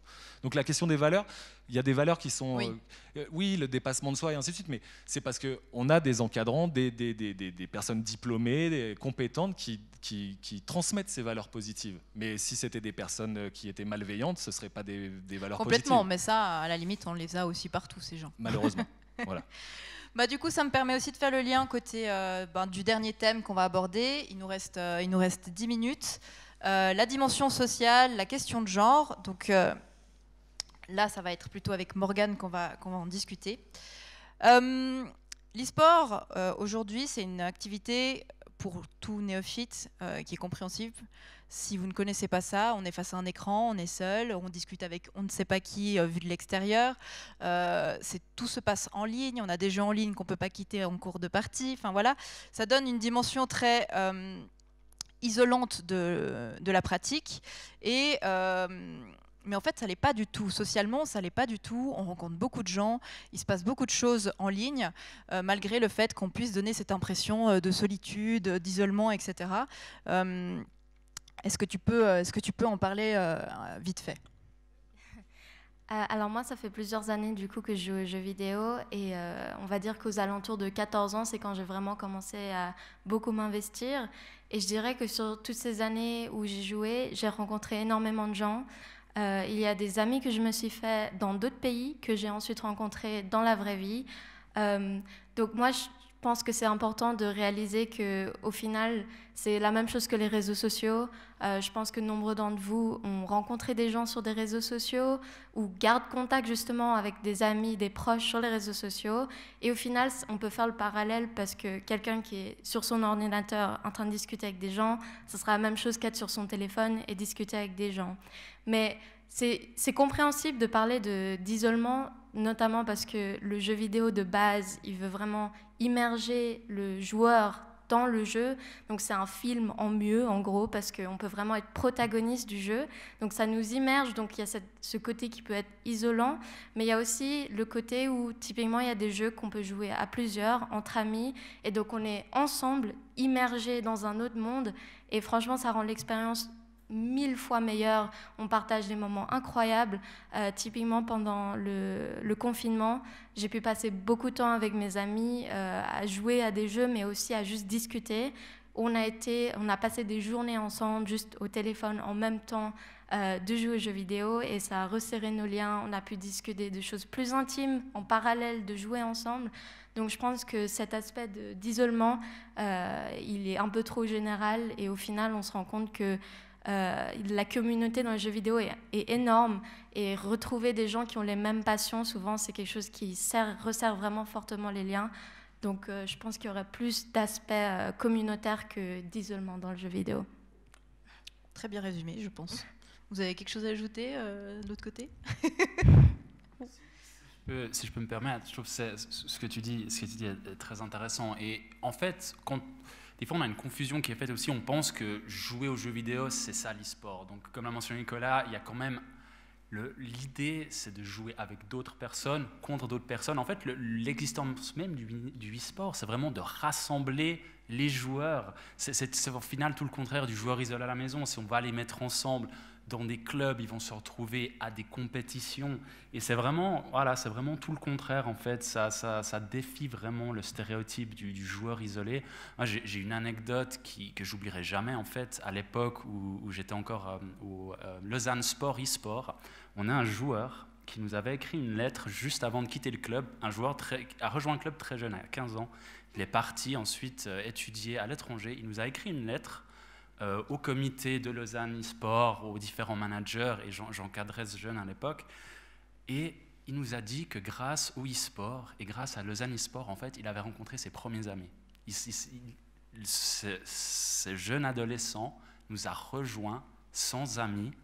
Il nous a quittés en nous disant qu'il s'est fait ses meilleurs amis à Lausanne e-sport. Ses meilleurs moments, c'était d'aller aux différentes compétitions, c'était de retrouver l'équipe pour les sorties d'équipe.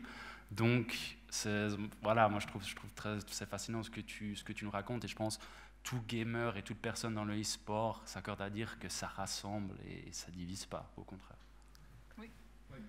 Juste pour, vite fait. En fait, je pense que cette confusion et cette problématique, elle est liée à un obstacle assez épistémologique. En fait, c'est d'opposer le virtuel au réel. C'est-à-dire que en fait, les gens pensent que le virtuel, c'est l'opposé du réel, alors que pas du tout. Le virtuel, c'est juste une composante du réel. Je vais prendre un exemple tout bête. C'est que si votre enfant se fait harceler sur les réseaux sociaux ou sur Internet, à aucun moment vous allez lui dire bah, « ça va, c'est juste virtuel, c'est pas dans la vraie vie, c'est pas réel ». Bien évidemment, vous considérez que c'est réel, même si ça se passe dans un univers virtuel. Et c'est la même chose pour ces joueurs qui passent beaucoup de temps dans les jeux vidéo. Et en fait, ils passent du temps avec d'autres gens, et que ce soit pour les affronter, ce qui sont des interactions antagonistes, mais qui sont quand même des interactions sociales, ou avec des équipes d'autres joueurs, et donc là c'est des interactions qui sont de coopération. Et en fait, même si les échanges sont virtuels, il n'en reste pas moins que ce sont des échanges qui sont bien réels. Et donc je pense que c'est cette dichotomie entre réel et virtuel qui empêche de bien penser la question, quoi. Oui, puis surtout qu'on a une génération de gens connectés, donc même sans jouer, on est tout le temps sur notre smartphone, en train de discuter sur WhatsApp, etc. On communique en fait essentiellement, et je pense majoritairement via un écran de manière générale. On va terminer sur la question du genre, et on pourrait en parler pour chaque sujet pendant des heures, mais on n'a que quelques minutes pour en discuter.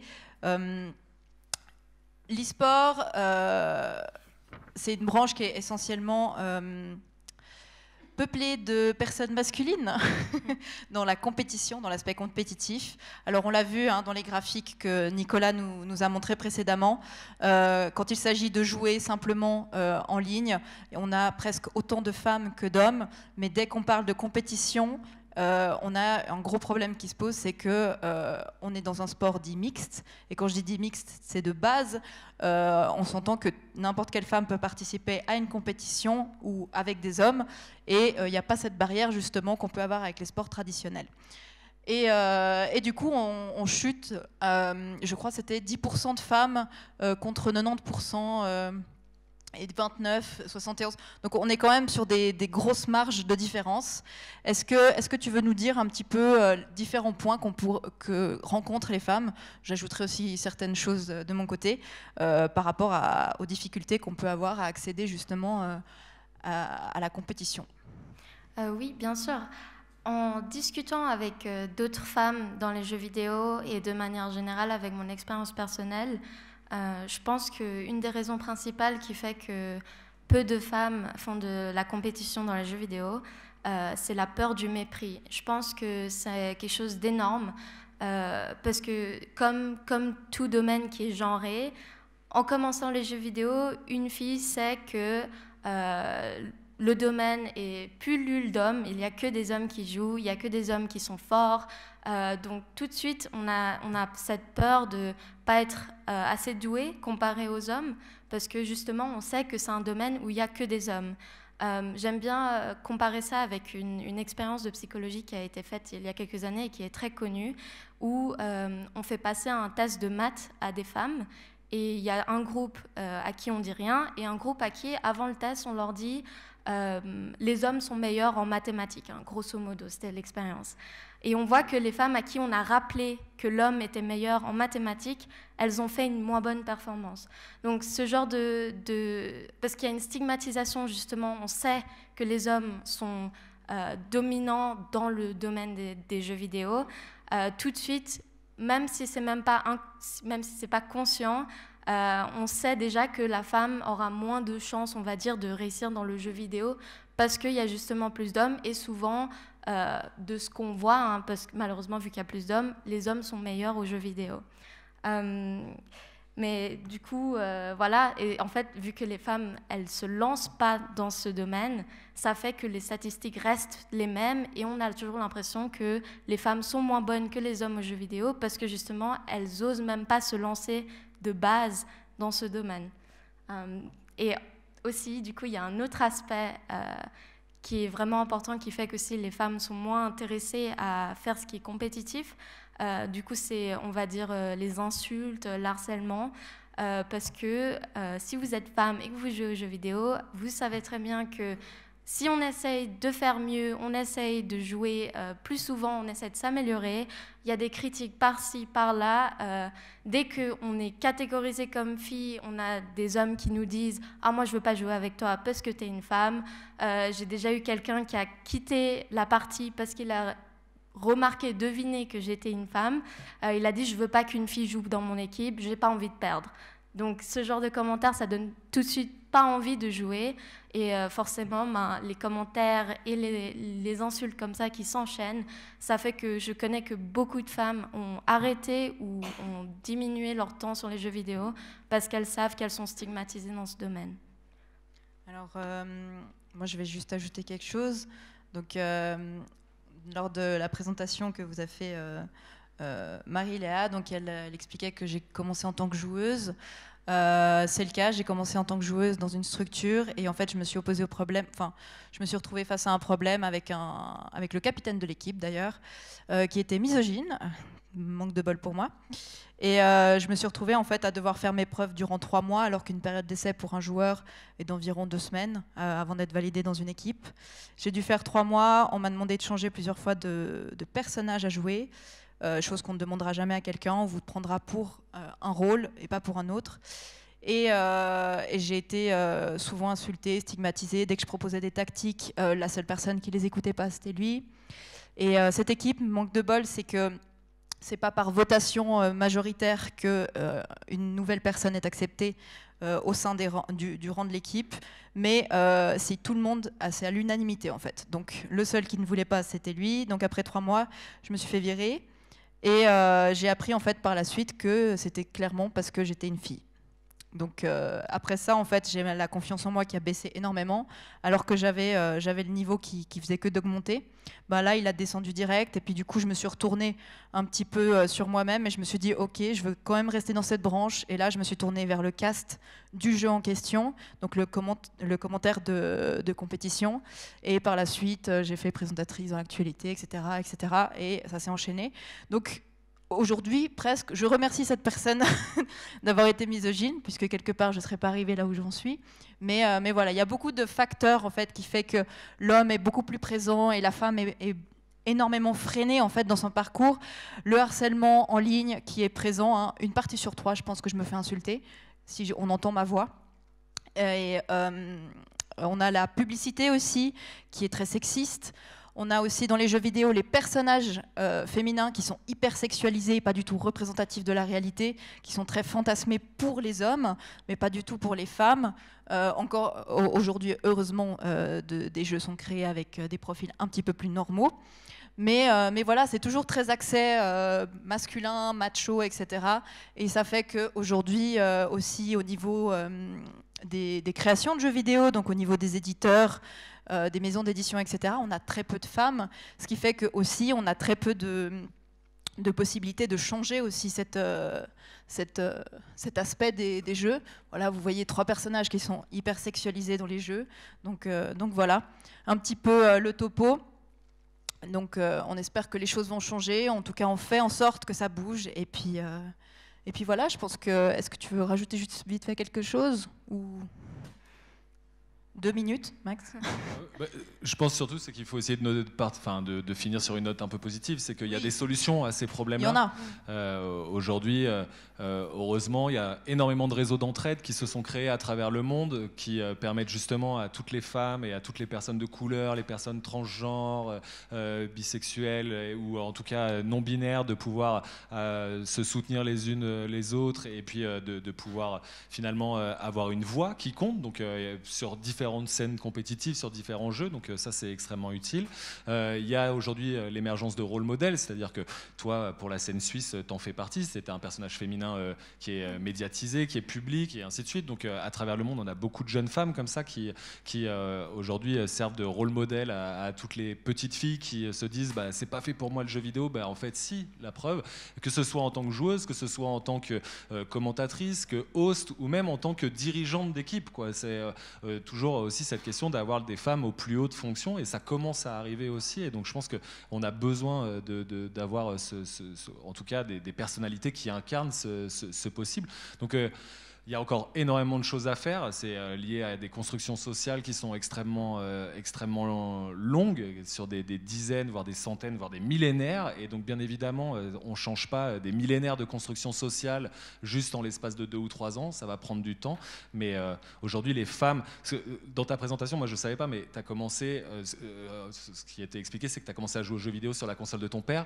Il y a un trait commun à toutes les femmes aujourd'hui qui performent dans l'e-sport, c'est qu'elles ont toutes été initiées à l'e-sport très tôt dans leur vie, très tôt, comme dans le sport de très haut niveau. On se rend compte que les sportifs de haut niveau ont été initiés très tôt au sport dans leur socialisation, et souvent par un personnage, enfin par une personne masculine de leur entourage, le papa, le grand frère, le cousin, l'ami, et ainsi de suite, souvent masculin. Et donc ce qu'il faut dire, c'est aujourd'hui, c'est encourager les jeunes parents qui ont des jeunes filles à ne pas dire non, le jeu vidéo et les technologies, c'est pas pour toi. Pour tout le monde. C'est pour tout le monde. Si tu veux coder, fais du code. Si tu veux jouer aux jeux vidéo, joue aux jeux vidéo. Si tu veux jouer à un jeu vidéo de baston, joue à un jeu vidéo de baston, quoi. Voilà. Ah, super, merci. Donc on peut gentiment finir. Je vous passe la parole du coup. Je pense qu'on est au bout du temps. Oui, on va faire une petite, notre traditionnelle partie questions-réponses. Oui. Avec le public, juste une petite notification. On a cherché plein de solutions pour le micro pour que ça soit hygiénique.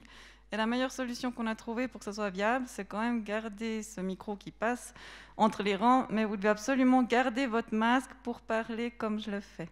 Je vous remercie infiniment. Merci beaucoup. En tout cas, vous avez répondu à énormément de mes questions. C'était d'une très grande clarté. Et puis, c'était un beau panorama, mais j'imagine qu'il reste encore des questions dans le public.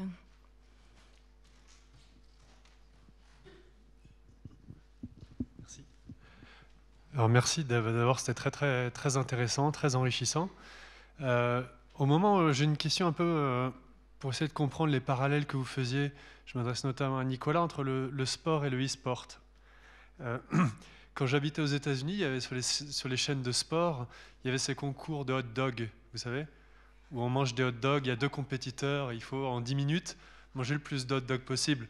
Donc je m'étais vraiment posé cette question à l'époque. Est-ce que ça a sa place sur une chaîne de sport? Donc c'était, et je disais, par rapport au e-sport, moi j'ai beaucoup joué aux jeux vidéo jusqu'à 20 ans. Maintenant, j'en fais plus maintenant, mais j'en ai beaucoup fait. Donc je me demandais juste quelle est presque la définition du sport. Et là, je regardais rapidement sur le Larousse. Il y avait peut-être qu'elle n'est pas bonne, hein, peut-être qu'elle est désuète, mais il y avait marqué c'était marqué comment? Pour améliorer sa condition physique, quelque chose comme ça. À améliorer sa condition physique. Je me disais juste, avec toute la bienveillance que j'ai pour l'e-sport, est-ce que même le terme de e-sport est le bon? Voilà. Je vais essayer de répondre assez rapidement. La définition du Larousse, en général, quand on essaie de définir des termes, on essaie de ne pas prendre les définitions du Larousse ou du Petit Robert, mais plutôt de prendre des définitions sociologiques ou scientifiques de manière générale. Non, mais Mais je pense que le Larousse en fait participe à créer cette confusion sur ce qu'est un sport ou pas, quoi. Notamment parce qu'il parle d'activité physique. Mais comment définir une activité physique? Est-ce que c'est par rapport à un seuil d'activité, donc un seuil de dépense énergétique? Donc en dessous de ce seuil-là, ce serait plus un sport. Bref, c'est pour ça. Pour répondre à cette question-là, dans la définition qui améliore sa condition physique, moi qui travaille avec des sportifs, donc des athlètes, des Olympiens et des Paralympiens, clairement le sport n'améliore pas toujours la condition physique. Je veux dire, si vous travaillez avec des sportifs de très haut niveau, les blessures physiques, les blessures psychologiques et les blessures sociales sont courantes. Je connais aucun sportif qui ne vit pas avec la blessure, c'est son quotidien.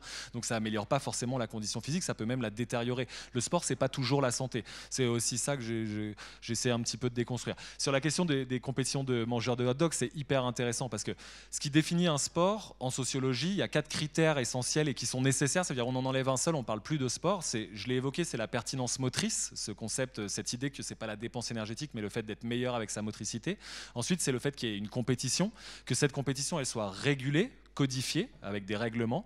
Et le 4e critère qu'on a évoqué en tout début avec Giacomo, c'est la question de l'institutionnalisation. Et aujourd'hui, pour le dire simplement, pour qu'une activité physique soit reconnue comme un sport, il faut qu'elle soit reconnue par les instances dirigeantes du sport, à savoir soit des ministères des sports, soit des comités nationaux olympiques selon les pays. C'est ça qui va définir un sport. Aujourd'hui, en France, on a des activités physiques qui mériteraient d'être des sports, mais qui ne sont pas reconnues par le ministère des Sports, donc qui ne bénéficient pas de délégation, enfin qui ne sont pas des fédérations délégataires ni affinitaires du ministère, et qui n'ont pas ces subventions, et ainsi de suite. Ça, c'est des définitions très institutionnelles. Donc si un jour, il y a une fédération de compétition de mangeurs de hot dog, et que cette fédération, elle est reconnue par l'US Olympics, ma foi, pourquoi pas? On pourra dire qu'à ce moment-là, c'est un sport, mais ça sera un changement de paradigme de nos sociétés si on en arrive jusque-là. C'est juste ça. Ça sera révélateur de nos sociétés. Je ne porte pas un regard qui soit moralisateur. Je ne dis pas c'est bien ou c'est pas bien. C'est juste, j'observerai que dans nos sociétés, on change notre regard sur ce qu'est une activité physique et ce qu'est un sport. C'est juste ça. Donc aujourd'hui, ce n'est pas le cas. Aujourd'hui, il n'y a pas de fédération de mangeurs de hot dog qui est reconnue par une instance dirigeante du sport. Donc ce n'est pas un sport en tant que tel. Voilà. Alors, vu que vous avez abordé plein de thèmes, moi j'ai plein de questions. Voilà, je vais me limiter. La première question, c'est récemment, il y a eu pas mal de tournois sur Fortnite et j'ai essayé de me qualifier. Et à cause de mes problèmes physiques divers, j'ai pas, entre autres, et aussi parce que je suis pas très fort, j'ai pas réussi à me qualifier. Et je me suis demandé, c'est bête parce que, est-ce qu'il y a des tournois de handi-sport? Est-ce qu'ils existent?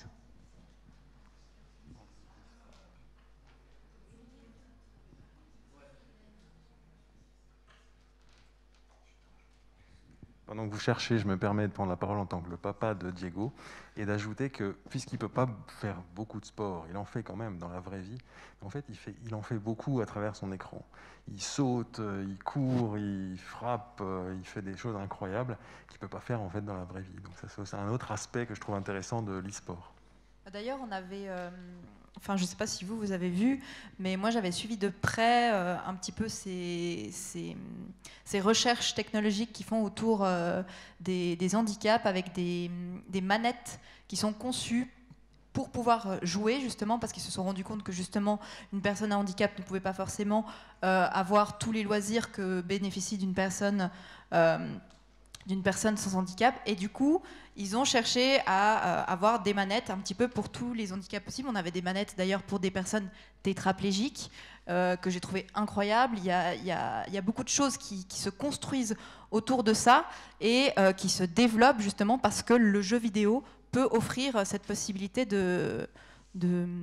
d'inclusion. C'est voilà. Une pratique qui est potentiellement en théorie la plus inclusive qui existe, puisque derrière son écran, n'importe qui peut jouer, un homme, une femme, un grand-père, un jeune enfant, une personne valide ou une personne en situation de handicap. Oui, il existe des compétitions qui sont mises en place, des compétitions qu'on nomme inclusives, on développe pas mal ça en France. Ça, c'est une compétition qui a lieu chaque année à la Paris Games Week, qui est une compétition en double qui se veut inclusive, donc c'est une personne valide et une personne en situation de handicap sur 3 jeux, à savoir Street Fighter, PES et Forza Motorsport. Juste, historiquement, il y a toujours eu des compétiteurs en situation de handicap. La pratique n'est pas scindée. Il n'y a pas de pratique pour valides et de pratique pour personnes en situation de handicap, de la même manière qu'il n'y a pas de pratique pour les hommes et de pratique pour les femmes. Donc on a des joueurs comme Broly Legs qui fait partie des meilleurs joueurs du monde sur Street Fighter, Misty Stumpy sur League of Legends qui fait partie des meilleurs joueurs universitaires, Dayton Jones qui s'appelle Wills qui fait partie des meilleurs joueurs de Killer Instinct à travers le monde, et Sven qui est un joueur totalement non-voyant, qui est un bon joueur de Street Fighter. Ce qui a changé, ce qui est intéressant, c'est qu'au début, dans les premières années, c'était surtout les joueurs qui s'adaptaient au jeu, c'est-à-dire c'était à eux de trouver des adaptations, et qu'aujourd'hui, on commence enfin à avoir finalement les périphériques qui s'adaptent aux déficiences. Et c'est ce que tu évoquais, la Xbox Adaptive Controller, qui est une manette qui permet en fait de brancher autant de périphériques qu'on veut. Et si je veux contrôler mon personnage avec la tête, avec la bouche, comme on le voit ici, et ainsi de suite, c'est tout à fait possible. On travaille avec des enfants tétraplégiques et qui retrouvent du souffle malgré leur trachéo, et qui, parce que justement on utilise ce type de périphérique, en fait, ont tendance à moins s'étouffer lorsqu'ils mangent, parce qu'ils travaillent leur souffle grâce aux jeux vidéo. Petite vidéo, voilà, pour vous montrer. Ça, c'est Sven, c'est un joueur qui est non-voyant, qui joue que au son. Tous les jeux le permettent pas. C'est que de la théorie, c'est-à-dire que bien évidemment, la réalité, c'est qu'il y a plein de jeux qui sont pas jouables quand on est une personne en situation de handicap et qu'on a des déficiences. Mais dans la réalité, en fait, si on adapte le jeu vidéo, si les concepteurs de jeux, ils pensent dès la conception du jeu, si les créateurs, enfin les concepteurs de matériel pensent aussi à ça et créent des périphériques qui soient universels en série et que ça coûte pas 500 € pour faire personnaliser sa manette, et que les événements e-sportifs prévoient des commentaires en langue des signes, prévoient des signes, enfin des indications en braille pour les personnes malvoyantes et ainsi de suite, des places de parking handicapées, la gratuité pour les accompagnants des personnes en situation de handicap et ainsi de suite, et bien finalement on va voir qu'on peut vraiment en faire une pratique inclusive. Ça, c'est Broly Legs. Broly Legs, il joue qu'avec la langue. En fait, il cale sa manette contre la joue et il dirige ses personnages avec sa langue à travers la joue. Ici, là, on le voit là. C'est l'un des meilleurs joueurs du monde. Il fait partie des 100 meilleurs joueurs du monde, quoi, sur Street Fighter, qui est une licence où il y a énormément de joueurs. C'est quand même assez exceptionnel. Et donc voilà. Donc oui, ça existe. Voilà. Nous, voilà, c'est le tournoi qu'on a organisé. Et là, juste pour vous montrer, donc là, c'était les commentateurs sont des personnes de la Fédération internationale de Power Chair Football. Les joueurs compétiteurs, là, c'était des personnes malentendantes ou des personnes qui étaient soit tétra, soit paraplégiques, avec en plus les commentaires qui étaient traduits en langue des signes directement. Voilà, c'est quand je vous disais qu'on essaie de développer finalement l'e-sport comme un outil social, c'est, je pense, l'une des meilleures applications qu'on puisse trouver, quoi, finalement. C'est de la même manière que le sport, on peut l'utiliser pour développer l'intégration sociale et l'inclusion. L'e-sport, si on modifie un peu les règles, si on pense aux modalités d'organisation et ainsi de suite, on peut faire la même chose qu'avec le sport, quoi.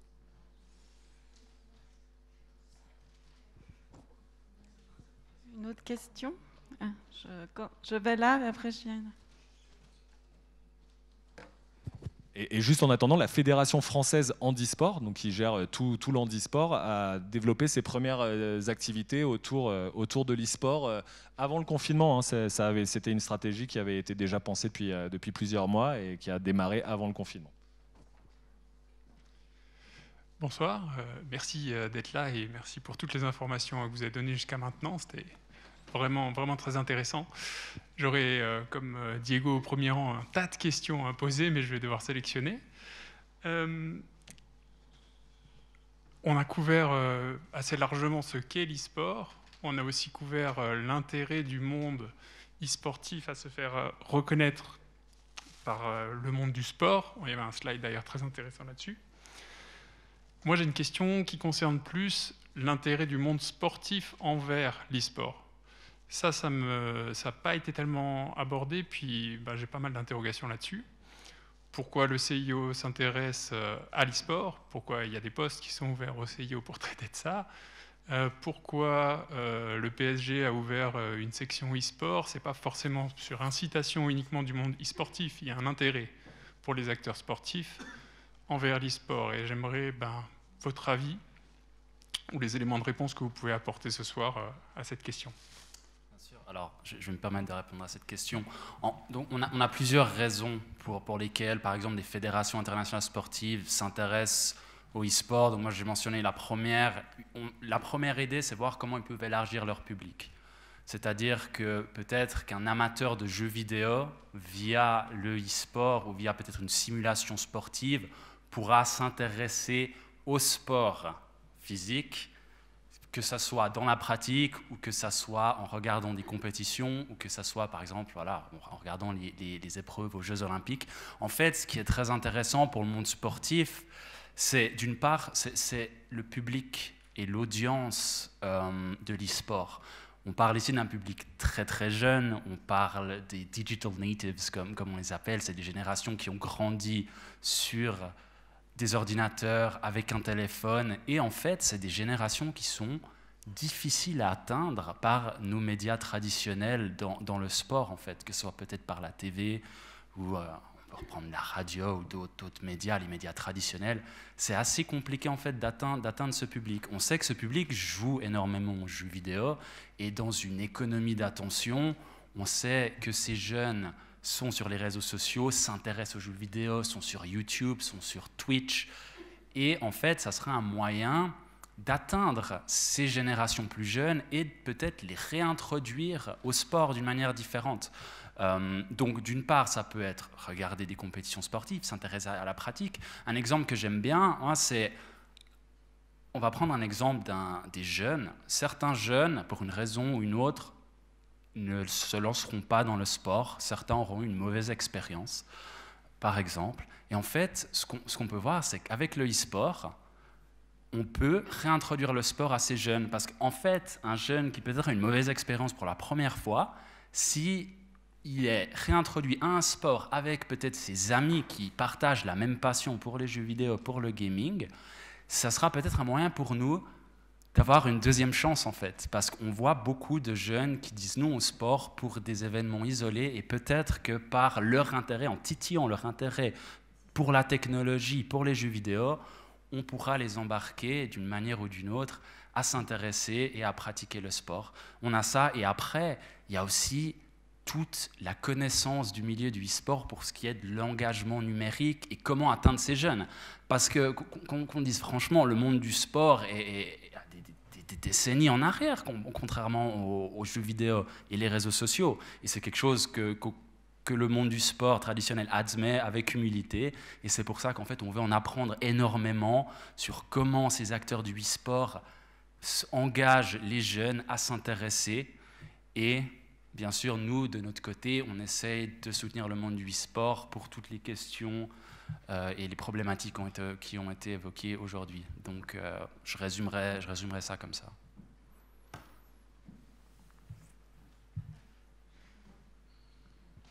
Bonsoir. J'aurais deux questions pour Morgane. Déjà, je veux savoir quel genre de jeu tu joues, parce qu'on ne sait pas finalement quelle est ta spécialisation dans l'e-sport. Et deuxièmement, est-ce que tu as un statut professionnel, semi-professionnel? Comment ça fonctionne? Alors, en fait, je ne sais pas si tu poses cette question parce que tu as vu sur l'annonce que je suis gameuse professionnelle, mais en fait, c'est une erreur. Il y a une petite erreur dans la communication et je ne suis pas du tout gameuse professionnelle. Donc, je joue vraiment aux jeux vidéo dans mon passe-temps. Et justement, j'ai décidé de rejoindre Geneva eSport pour concrétiser cette passion et faire des projets concrets.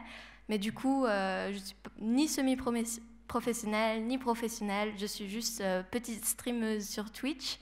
Donc voilà, j'espère que ce n'est pas trop décevant. Si tu veux quand même savoir quel jeu, ce serait plutôt... je joue beaucoup à League of Legends. Après, je viens de découvrir Valorant il y a quelques mois, mais mon jeu préféré par-dessus tout, c'est Skyrim, et c'est un jeu qui me restera dans le cœur pour toujours, parce que j'adore les armures, j'adore ce qui est médiéval, j'adore les dragons, donc voilà. Vous en avez parlé un peu, Monsieur Bezombe et Madame Beza, mais je voulais savoir un peu plus.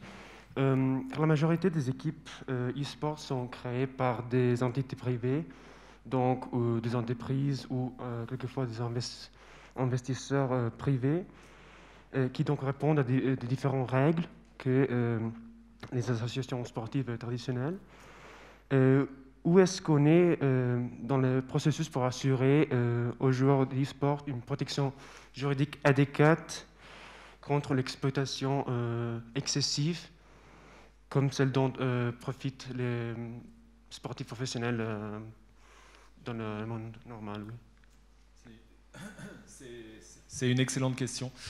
Contrairement au monde du sport, il n'y a pas de convention de filière, et donc il n'y a pas d'uniformisation et de standardisation. Et donc effectivement, ça laisse la place aujourd'hui, parce que la pratique est relativement récente, comparativement au sport, le sport moderne tel qu'on le connaît aujourd'hui a plus de 150 ans, presque 200 ans. L'e-sport, on l'a vu, ça a une cinquantaine d'années. Structurer une filière, ça prend énormément de temps. Et pour arriver aujourd'hui à assurer la protection des sportifs, des athlètes, des olympiens et ainsi de suite, ça a mis des dizaines et des dizaines d'années. Aujourd'hui, on en est qu'au balbutiement avec l'e-sport. Le milieu se professionnalise principalement depuis le début des années 2000. Donc on peut dire que ce qu'on a connu à partir des années 90 dans le sport, cette phase de professionnalisation du sport qu'on a vu apparaître, finalement, elle commence à peine à apparaître aujourd'hui pour l'e-sport, et il a fallu pas mal de temps pour standardiser la réglementation et ainsi de suite.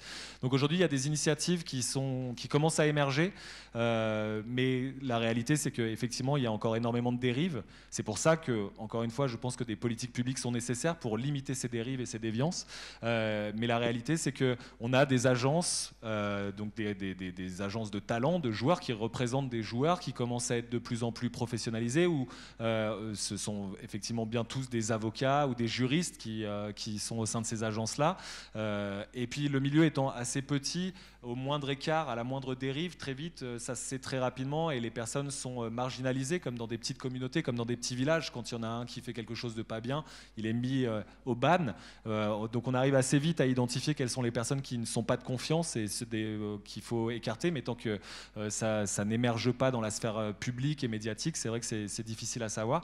C'est pour ça que nous, en France, on a la première initiative qui a été prise par le secteur, ça a été de créer un statut de joueur professionnel qui assure justement une protection des joueurs, le salariat, dans un premier temps, que les joueurs soient salariés et non plus en contrat de prestation de service, ce qui leur permet de cotiser pour le chômage, de cotiser pour leur retraite, de bénéficier d'une sécurité sociale.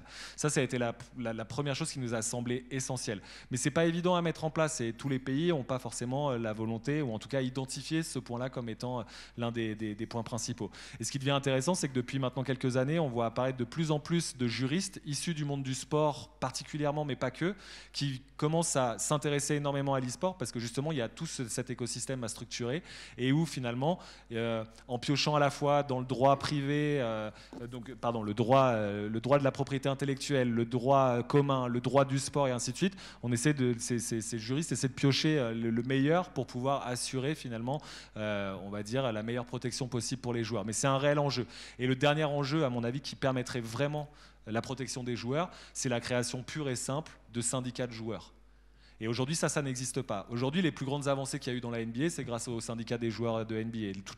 C'est à chaque fois par ces structurations de conglomérats de joueurs, de pratiquants, que finalement, les rapports de force avec les détenteurs des droits, finalement, s'équilibrent. Et aujourd'hui, dans l'e-sport, la problématique, c'est qu'on est sur des joueurs qui sont extrêmement jeunes, avec des carrières courtes, et donc on n'arrive jamais à être des joueurs qui ne sont pas sensibilisés à ces questions-là et qui ont plutôt envie de prendre du plaisir à court terme et ne pensent pas forcément à une carrière à long terme. Et donc ils ne se projettent pas forcément dans l'avenir, et ce n'est pas un enjeu encore pour eux que de défendre leurs droits et les droits des générations qui vont suivre, des prochains joueurs. Là où dans le football, par exemple, on a des joueurs qui vont jusqu'à 40 ans, 41 ans, c'est assez rare mais ça arrive, et qui sont passés par toutes les étapes et qui se disent ok, je finis ma carrière et je vais créer un syndicat de joueurs et je vais défendre finalement tout le reste des joueurs, des footballeurs, parce que moi j'ai subi ça. Dans l'e-sport, on n'a pas encore ça, on n'a pas des porte-parole joueurs qui se disent il faut qu'on défende clairement nos droits. Et il y a des tentatives sur Counter-Strike, sur League of Legends notamment, et sur Fortnite. Il y a 3 syndicats de joueurs. Sur ces 3 syndicats, les 3 ont été créés par l'éditeur de jeu lui-même. C'est-à-dire que c'est à l'initiative du régulateur que les syndicats ont été créés. Et donc les joueurs, en fait, dans un premier temps, ne sont pas totalement libres, il y a un vrai conflit d'intérêts, et dans un deuxième temps, c'est qu'en plus, ils ne se sentent pas concernés, parce que pourquoi? Ils ont 18 ans, ils ont 19 ans, moi, à 18 ou 19 ans, les questions de droit du travail, ça, et même encore aujourd'hui, à l'époque, ça ne m'intéressait pas, aujourd'hui, ça m'intéresse, mais par contre, j'y connais toujours pas plus, quoi. Et donc, à 18 ans, ils ne se sentent pas concernés. Donc, tant qu'il n'y a pas de syndicat de joueurs, ça sera compliqué. Merci. Alors, normalement, on doit finir à 10h. Je sais qu'on peut dépasser de 5 à 7 minutes. J'ai vu qu'il y avait encore 3 questions. Alors, on essaye déjà de prendre celle-ci, mais... Oui. Alors, moi, j'avais une question pour Amandine et Morgane. Pour introduire un peu plus les femmes dans le monde de l'e-sport, est-ce que la solution ne serait pas de créer plus des catégories hommes et femmes? Que les femmes puissent avoir plus l'opportunité de participer? Parce qu'à ma connaissance, il n'existe pas de catégorie spécifique.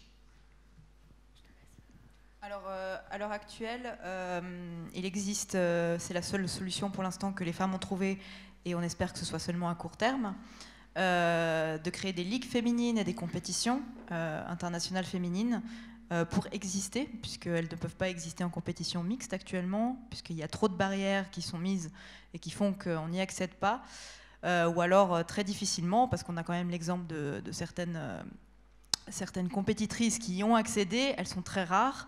Je pense à l'Overwatch League par exemple, où on a une seule fille qui est présente dans toute la ligue et qui fait partie de l'équipe des Shanghai Dragons, et d'autres aussi, d'autres noms très isolés. Mais donc il existe déjà des compétitions féminines, c'est la seule solution qu'on a actuellement pour les femmes, pour qu'elles puissent faire quand même de la compétition dans les jeux vidéo. Mais c'est pas une solution, je pense, parce que l'e-sport, c'est une discipline mixte. Je ne sais pas ce que vous en pensez, vous, mais pour moi, c'est pas une solution. Justement, je pense que c'est important de montrer qu'on a cette force avec le jeu vidéo, c'est de pouvoir rester mixte, parce qu'il n'y a pas de différenciation au niveau des capacités. Il n'y a aucune étude qui prouve comme quoi une femme est inférieure ou supérieure à l'homme dans cette catégorie. Et c'est juste qu'on ne leur laisse pas la chance, on ne leur laisse pas la possibilité en fait de faire leur preuve. Pour le même niveau entre un homme et une femme, si on devait choisir dans une équipe, on choisira toujours l'homme, ou on exigera de la femme un niveau supérieur pour pouvoir la prendre. Moi, je tiens quand même à dire que c'est un problème qui n'est pas que dans les jeux vidéo. Je pense que vous le savez tous, les femmes dans les métiers qui sont dominés par les hommes, typiquement la finance, il est connu qu'il y a beaucoup moins de femmes et qu'elles ont beaucoup de difficultés à atteindre le même salaire ou le même niveau qu'un homme. Donc ça, c'est des problèmes qui malheureusement ne peuvent pas être réglés rapidement. C'est vraiment des problèmes qui vont devoir évoluer avec les années, le temps, histoire que les gens changent d'état d'esprit.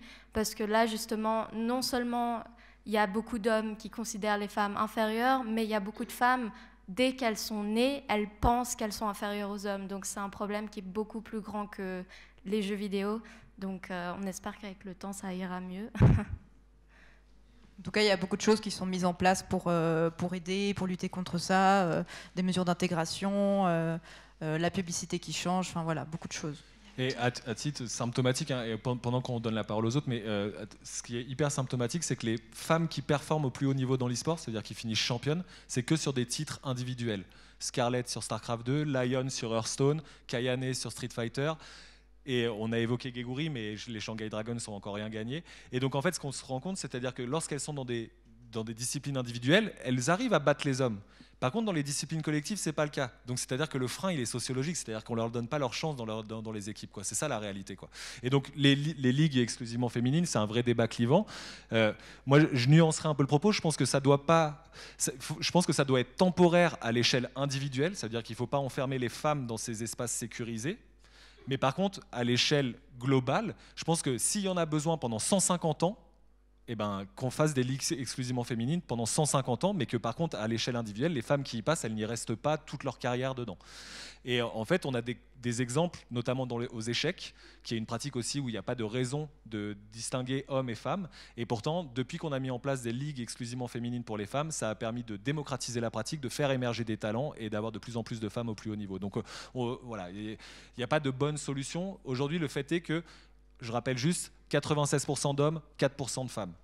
On serait à 40-60, je dirais, on peut prendre le temps de faire les choix qu'on veut. À 96-4, je pense qu'on n'a pas le temps, quoi. Il faut toutes les initiatives qui permettront de démasculiniser le secteur, je ne parle même pas de féminiser le secteur, de démasculiniser le secteur, sont bonnes.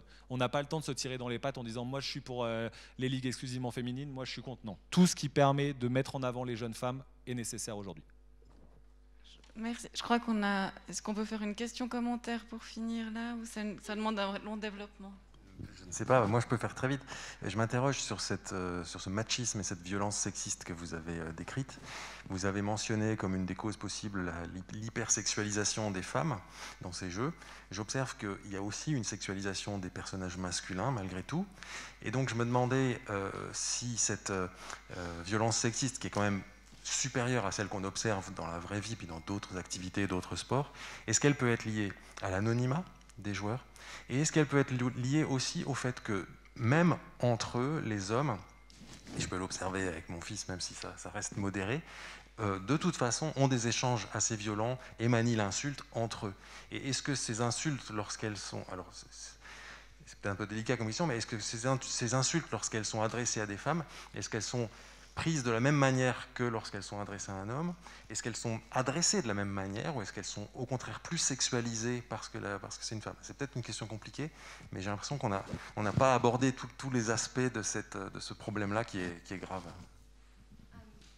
Il y a clairement la raison de l'anonymat, ça c'est universel.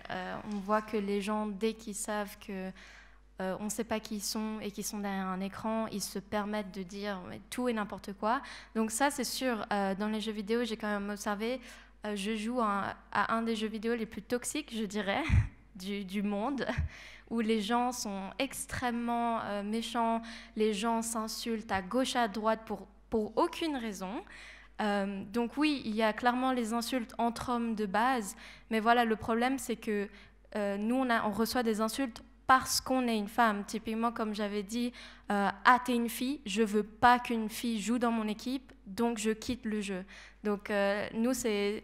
Après, il y a le problème aussi, c'est qu'il y a deux opposés dans les jeux vidéo, c'est que d'un côté, il y a les femmes qui se font insulter parce qu'elles sont soi-disant inférieures en termes de capacité, et d'un autre côté, il y a les femmes qui sont mises sur des piédestals parce que justement, il y a tous...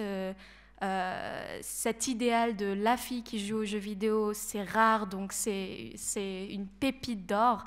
Donc il y a d'un autre côté où dès que les gens savent qu'on est une fille, on va nous dire « donne-moi ton Instagram, donne-moi ton numéro, tu es si belle, blablabla ». Bla, bla. Donc c'est deux opposés qui sont totalement extrêmes. Mais voilà, les insultes qu'on reçoit, c'est souvent parce qu'on est une fille. Après, si on est mauvais, je pense que beaucoup de filles vont accepter la critique dans le sens où j'ai fait une erreur, voilà. Mais quand c'est associé au fait qu'on soit une fille, là, c'est quand ça va pas, en fait. Ouais, et puis pour ajouter une petite chose par rapport aux insultes, justement, au milieu un peu machiste qu'on a, c'est que vous l'avez soulevé tout à l'heure, c'est que c'est hyper sexualisé aussi pour les hommes, c'est-à-dire qu'on a vraiment cette image de l'homme macho, fort, ultra musclé, ultra badass, enfin voilà, et de la femme fragile, à la rescousse, enfin tout ça, ou hyper sexualisé, image de fantasme. Et du coup, ça préprogramme entre guillemets l'esprit du joueur, et ça peut jouer un rôle justement dans la manière dont ils peuvent traiter les femmes sur les jeux vidéo, ou dont ils peuvent se parler entre eux dans les jeux vidéo, parce que c'est vraiment un concours, voilà. Et par rapport à ça, justement, la chose que je voulais ajouter, c'est que le souci qu'on a avec les insultes qu'on peut recevoir en ligne, ou les remarques, c'est qu'on parle clairement d'une misogynie latente pour les amis, même nos propres amis nous font part de ce genre de commentaires, et puis on a toujours c'est pour rire. Et le problème, c'est que c'est de la misogynie latente. À partir de ce moment-là, c'est quelque chose qui est répété constamment. Moi, j'en parle tout le temps à mes amis, je leur dis, écoutez, c'est drôle quand on l'entend 1 ou 2 fois. Mais on l'entend tous les jours de tout le monde, que ce soit les amis ou les étrangers qu'on rencontre en ligne. Et entre hommes, quand il y a des insultes, etc., ça va plus être de la rage par rapport au jeu ou à la partie, ou par rapport à un play qui a été fait, enfin un jeu, mais pas par rapport au sexe. Et du coup, c'est différent et on reçoit la remarque différemment. Merci infiniment. Je suis navrée de devoir couper un peu brutalement. Normalement, en plus, il y a notre troisième partie autour du bar qu'on ne peut pas vous proposer, malheureusement, au vu de la situation sanitaire. En tout cas, un immense merci à vous quatre. C'était une très belle combinaison, une magnifique modération.